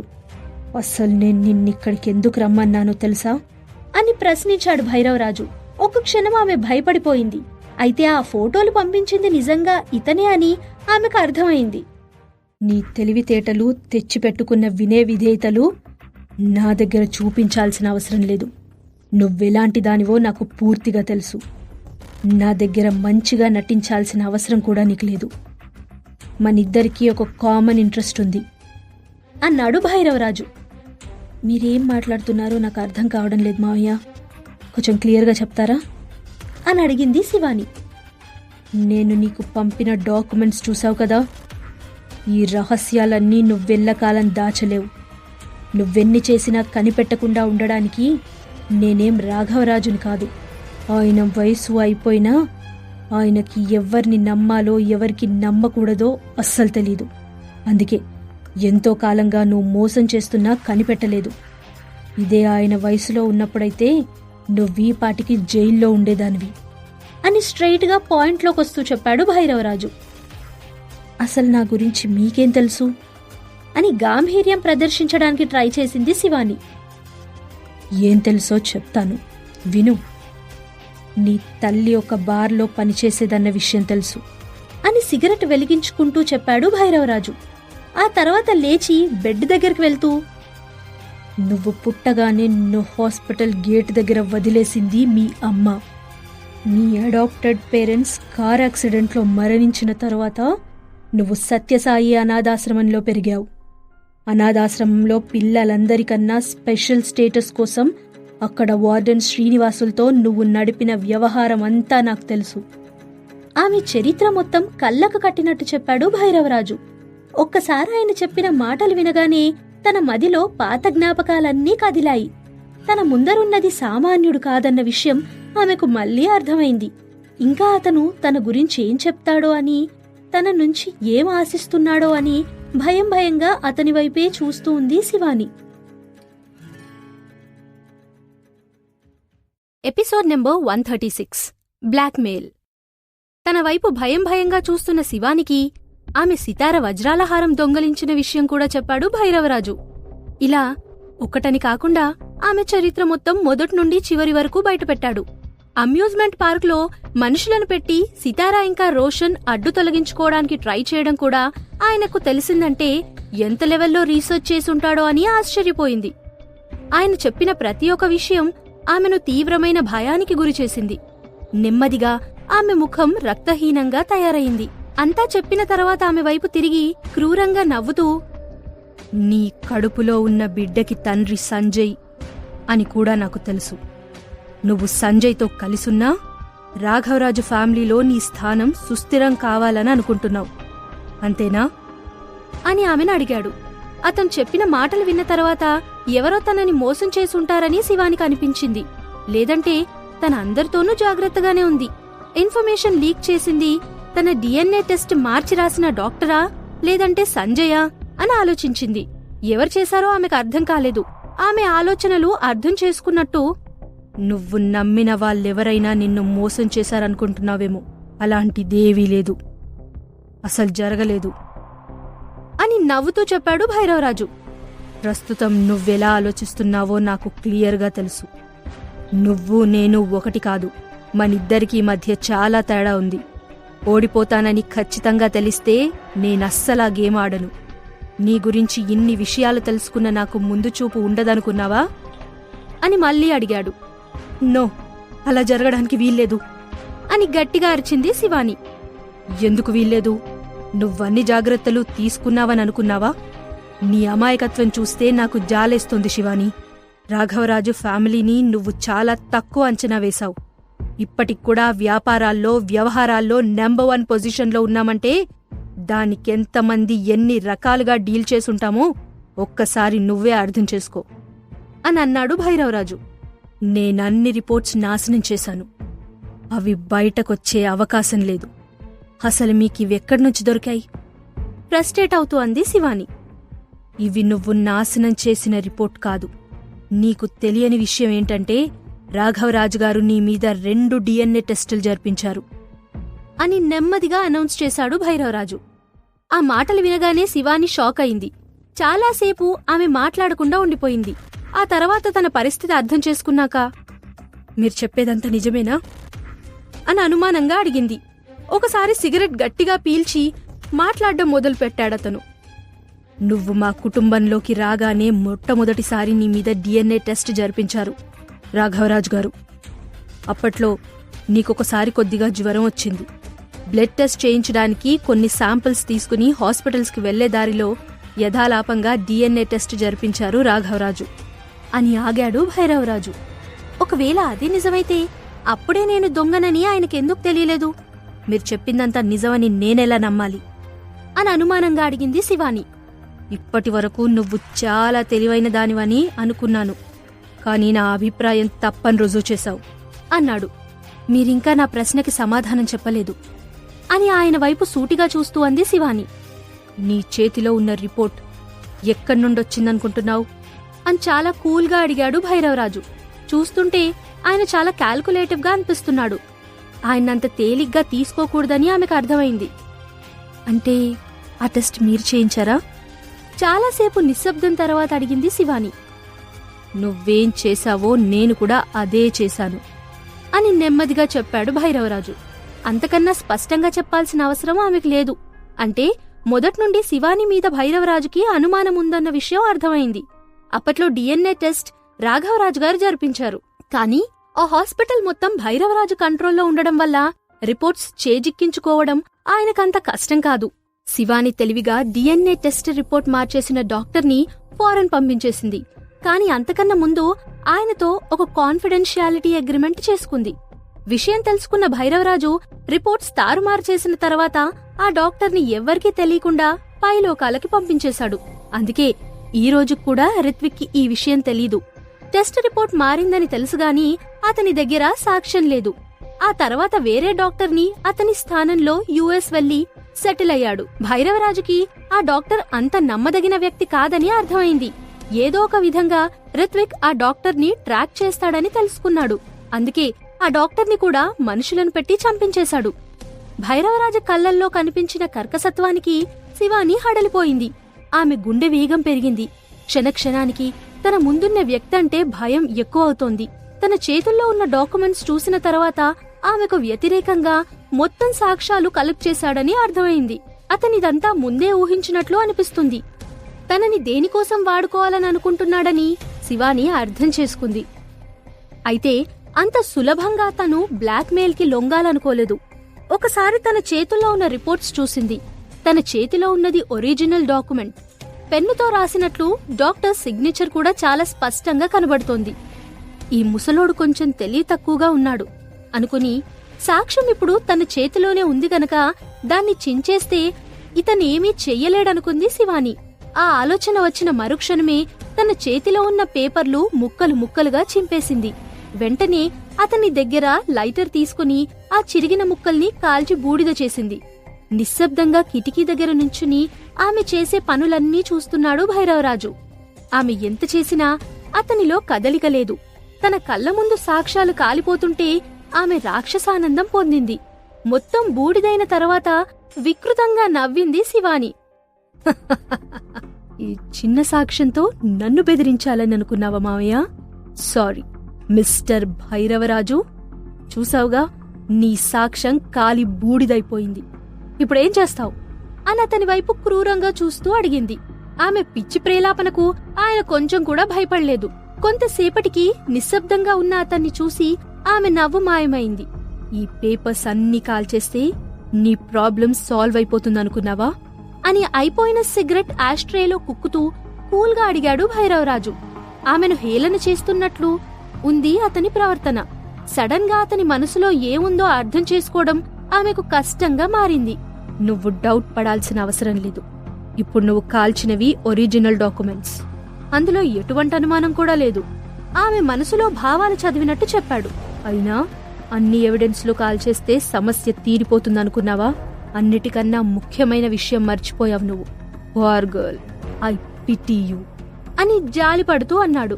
ఒక్క క్షణం అతను దేని గురించి మాట్లాడుతున్నాడో ఆమెకు అర్థం కాలేదు. అర్థమైన మరుక్షణం ఆశ్చర్యంతో ఆమె కళ్ళు పెద్దవయ్యాయి. అంటే నా బ్లడ్ శాంపిల్ కూడా మీ దగ్గర ఉందన్నమాట అని అడిగింది. పర్వాలేదే, మళ్ళీ నువ్వు తెలివైన దానివని నిరూపించుకున్నావు అన్నాడు భైరవరాజు ఆమె వైపు ద్వేషంతో చూస్తూ. ఒకవేళ నీ బ్లడ్ శాంపిల్ లేకపోయినా ఒరిజినల్ రిపోర్ట్స్ అన్నీ నువ్వు నాశనం చేసినా కాని నా దగ్గర ఒక తిరుగులేని సాక్ష్యం ఉంది. అదేంటో తెలుసా అని కొంతసేపు ఆగి, నువ్వే నా సాక్ష్యం. ఎంత ప్రయత్నించినా నీ రక్తం సరళాదేవి రక్తంతో మ్యాచ్ అవ్వదు అని ఆమెకు వివరించాడు. అతను చెప్పింది వినగానే ఆమె నోట మాట రాలేదు. తనెంత మూర్ఖంగా ఆలోచించిందో ఆమెకు ఇప్పుడు అర్థమైంది. భైరవరాజు ఒకసారి బెల్ ప్రెస్ చేశాడు. హౌస్ కీపింగ్ వాళ్ళొచ్చి బెడ్ మీదున్న బ్లాంకెట్ చేంజ్ చేశారు. కొంతసేపటి తర్వాత సోఫా దగ్గరకు వచ్చి ఆమె పక్కనే కూర్చుని, నువ్వెక్కువగా ఆలోచించి లాభం లేదు శివాని. నాతో చేయి కలపడం తప్ప నీకు వేరే మార్గం లేదు. ఈ సాక్ష్యాలన్నీ బయటపడకుండా ఉండాలంటే నువ్వు నేను చెప్పినట్టు చెయ్యాలి అని ఆమె వైపు చూస్తూ అన్నాడు. అసలు మీ ఉద్దేశమేంటి? నీకేం కావాలి అడిగింది శివాని. అందరికీ కావాల్సిందే రాఘవరాజు కుటుంబం యొక్క వారసత్వం, కేఆర్ గ్రూప్ సీఈఓ పొజిషన్. నిజానికది నాకు చెందాల్సింది. నా స్థానాన్ని నేను తిరిగి దక్కించుకుంటున్నాను, అంతే అని సీరియస్గా నవ్వుతూ అన్నాడు భైరవరాజు. అతని మాటల్లో కొంచెం కూడా తడబాటు లేకుండా చాలా సూటిగా అనిపించాయి. రిత్విక్ ఆ స్థానాన్నంత తేలిగ్గా మీకు వదలడు. అతనికన్నా నిజమైన వారసులు ఎవరూ లేరని అతనికి బాగా తెలుసు అని పెదవులు బిగపట్టి చెప్పింది శివాని. అవును, నువ్వు చెప్పింది కరెక్ట్. అయితే అతని అడ్డు తొలగించుకోవాలనుకుంటున్నాను. దానికి నీ సహాయం కావాలి అని నెమ్మదిగా తన ఉద్దేశం బయటపెట్టాడు రాఘవరాజు. నో, అతన్ని అడ్డు తొలగించడానికి నేనెంతమాత్రం ఒప్పుకోను అని కోపంగా అంది శివాని. ఆమె ముఖం ఎర్రబడింది. అర్థం కానట్టు ఆమె వైపు చూశాడు భైరవరాజు. ఎందుకు ఒప్పుకోవు? ఇంకా రాఘవరాజు సామ్రాజ్యానికి యువరానివి కావాలని పగటి కలలు కంటున్నావా అని నవ్వుతూ అడిగాడు. అతని మాటలు ఆమె గుండెల్లో తూట్లు పొడిచాయి. లేదంటే ఇంకా రిత్విక్ మీద లేనిపోని ప్రేమ పెంచుకున్నావా అని ఆమెను అవహేళన చేస్తూ అన్నాడు. మాటలు జాగ్రత్తగా రాణిస్తే బెటర్. ఇంతసేపు నన్నేమన్నా నేను సహించాను, కాని రిత్విక్ జోలికొస్తే మాత్రం ఊరుకునేది లేదు. మీరు నమ్మినా నమ్మకపోయినా నేనతన్ని ప్రేమిస్తున్నాను అన్నది నిజం అని కింద పెదవి కొరుకుతూ సమాధానం చెప్పింది శివాని. నువ్వు కోపం తెచ్చుకున్నా ఏం చేసినా జరిగేదేంటో నాకు తెలుసు. అతని మీద అనవసరంగా ఆశలు పెంచుకోకు. రిత్విక్ నిన్ను ఎప్పటికీ పెళ్లి చేసుకోడు. అతని గురించి నాకు బాగా తెలుసు. తన తండ్రిలాగే అతనికి కూడా కుటుంబం కన్నా ఏదీ ఎక్కువ కాదు. ఒక్కసారి తనవాళ్లు అనుకుంటే వాళ్ల కోసం ఏం చెయ్యడానికైనా వెనుకాడడు. అతని మనసులో సితారా అనే అమ్మాయికి తప్ప ఇంకెవ్వరికీ స్థానం లేదు. అందుకే కలలు కనడం మానేయ్ అని వెటకారంగా అన్నాడు భైరవరాజు. ఏదేమైనా నేనతన్ని ప్రేమిస్తున్నాను. ఈ విషయం రిత్విక్కి కూడా బాగా తెలుసు. ఇప్పుడు కాకపోయినా ఎప్పుడో ఒకప్పుడు నా ప్రేమను అర్థం చేసుకుంటాడు, అది నాకు తెలుసు అని నమ్మకంగా చెప్పింది శివాని. నీ అమాయకత్వాన్ని చూస్తే జాలిపడక ఇంకేం చెయ్యాలో నాకు తెలియడం లేదు. నువ్వు చేసే మోసాలు, నీ నాటకాలు అతనికి తెలీదనుకున్నావా? అతని వెనకాల నువ్వేం చేస్తున్నావో తెలుసుకోలేనంత మూర్ఖుడు కాదు రిత్విక్ అన్నాడు. ఒకవేళ తెలిసినా కాని అతనేం చేయగలడు అని వాదించడానికి ట్రై చేసింది శివాని. కొంతసేపు ఆలోచించిన తర్వాత, నువ్వు చెప్పింది కూడా నిజమే. రాఘవరాజు బ్రతికున్నంతకాలం ఆ ఇంట్లో నిన్నెవ్వరూ ఏమీ చేయలేరు. కాని ఇప్పటికే వయసైపోయిన రాఘవరాజు గారు ఇంకా ఎంతకాలం బ్రతుకుతారో ఎవ్వరూ చెప్పలేరు. ఒకవేళ అదే కనుక జరిగితే నీ పరిస్థితేంటో ఒక్కసారి ఆలోచించుకో అంటూ సూటిగా చూస్తూ అన్నాడు. ఆమెకేం చెప్పాలో అర్థం కాలేదు. అతను అన్నదాంట్లో కూడా పాయింట్ ఉంది. ప్రస్తుతం తను రాఘవరాజు సపోర్ట్ ద్వారానే ఆ ఇంట్లో ఉండగలుగుతోంది. ఆమె ఆలోచనల్లో ఉండగానే, తాతగారు చనిపోయిన వెంటనే రిత్విక్ ఊరుకోడు. తన స్థానానికి భంగం కలిగించే వాళ్ళని వెతికి మరీ చంపుతాడు. ముఖ్యంగా నిన్ను అతనంత తేలిగ్గా వదలడు అని మరోసారి ఆమెను భయపెట్టాడు భైరవరాజు. అతని మాటలు వినగానే ఆమె నిలువెల్లా కంపించిపోయింది. అతను మీరనుకున్నంత కిరాతకుడు కాడు, నన్నెప్పటికీ చంపడు అని బుకాయించాలని ట్రై చేసింది శివాని. ఆమె చెప్పిందానికి తలూపి, కరెక్ట్, నిన్ను తనెప్పటికీ చంపడు, చావు కన్నా హీనమైన స్థితికి చేరుస్తాడు. నా మాటలు నమ్ము అని గంభీరంగా అన్నాడు భైరవరాజు. అతని మాటలు నిశ్శబ్దంగా ఉన్న ఆ గదిలో ప్రతిధ్వనించాయి. శివానికి అన్ని పక్కలా దారులు మూసుకుపోయినట్టు అనిపించింది. మావయ్య, మీరు చెప్పిందంతా నిజమేనా? రిత్విక్ అంత పని చేస్తాడంటారా అని తన భయాన్ని కప్పిపుచ్చుకోవడానికి అడిగింది. ఇప్పటిక్కూడా నీకతని మీద నమ్మకం తగ్గలేదు కదా, కాని నువ్విలా మారడానికి ఎవరు కారణమో అది నీకు తెలీదు అని ఆమె వైపు చూస్తూ అడిగాడు భైరవరాజు. మీరేం మాట్లాడుతున్నారో నాకు అర్థం కావడం లేదు మావయ్య అంది శివాని. ఎప్పుడూ ఇతరులకు అర్థం కానట్లు మాట్లాడ్డం అతని నైజం అనుకుంది. ఆమె ముఖంలో అయోమయం చూసి, నీ ప్రెగ్నెన్సీ అనుకోకుండా జరిగిందని నువ్వనుకుంటున్నావా?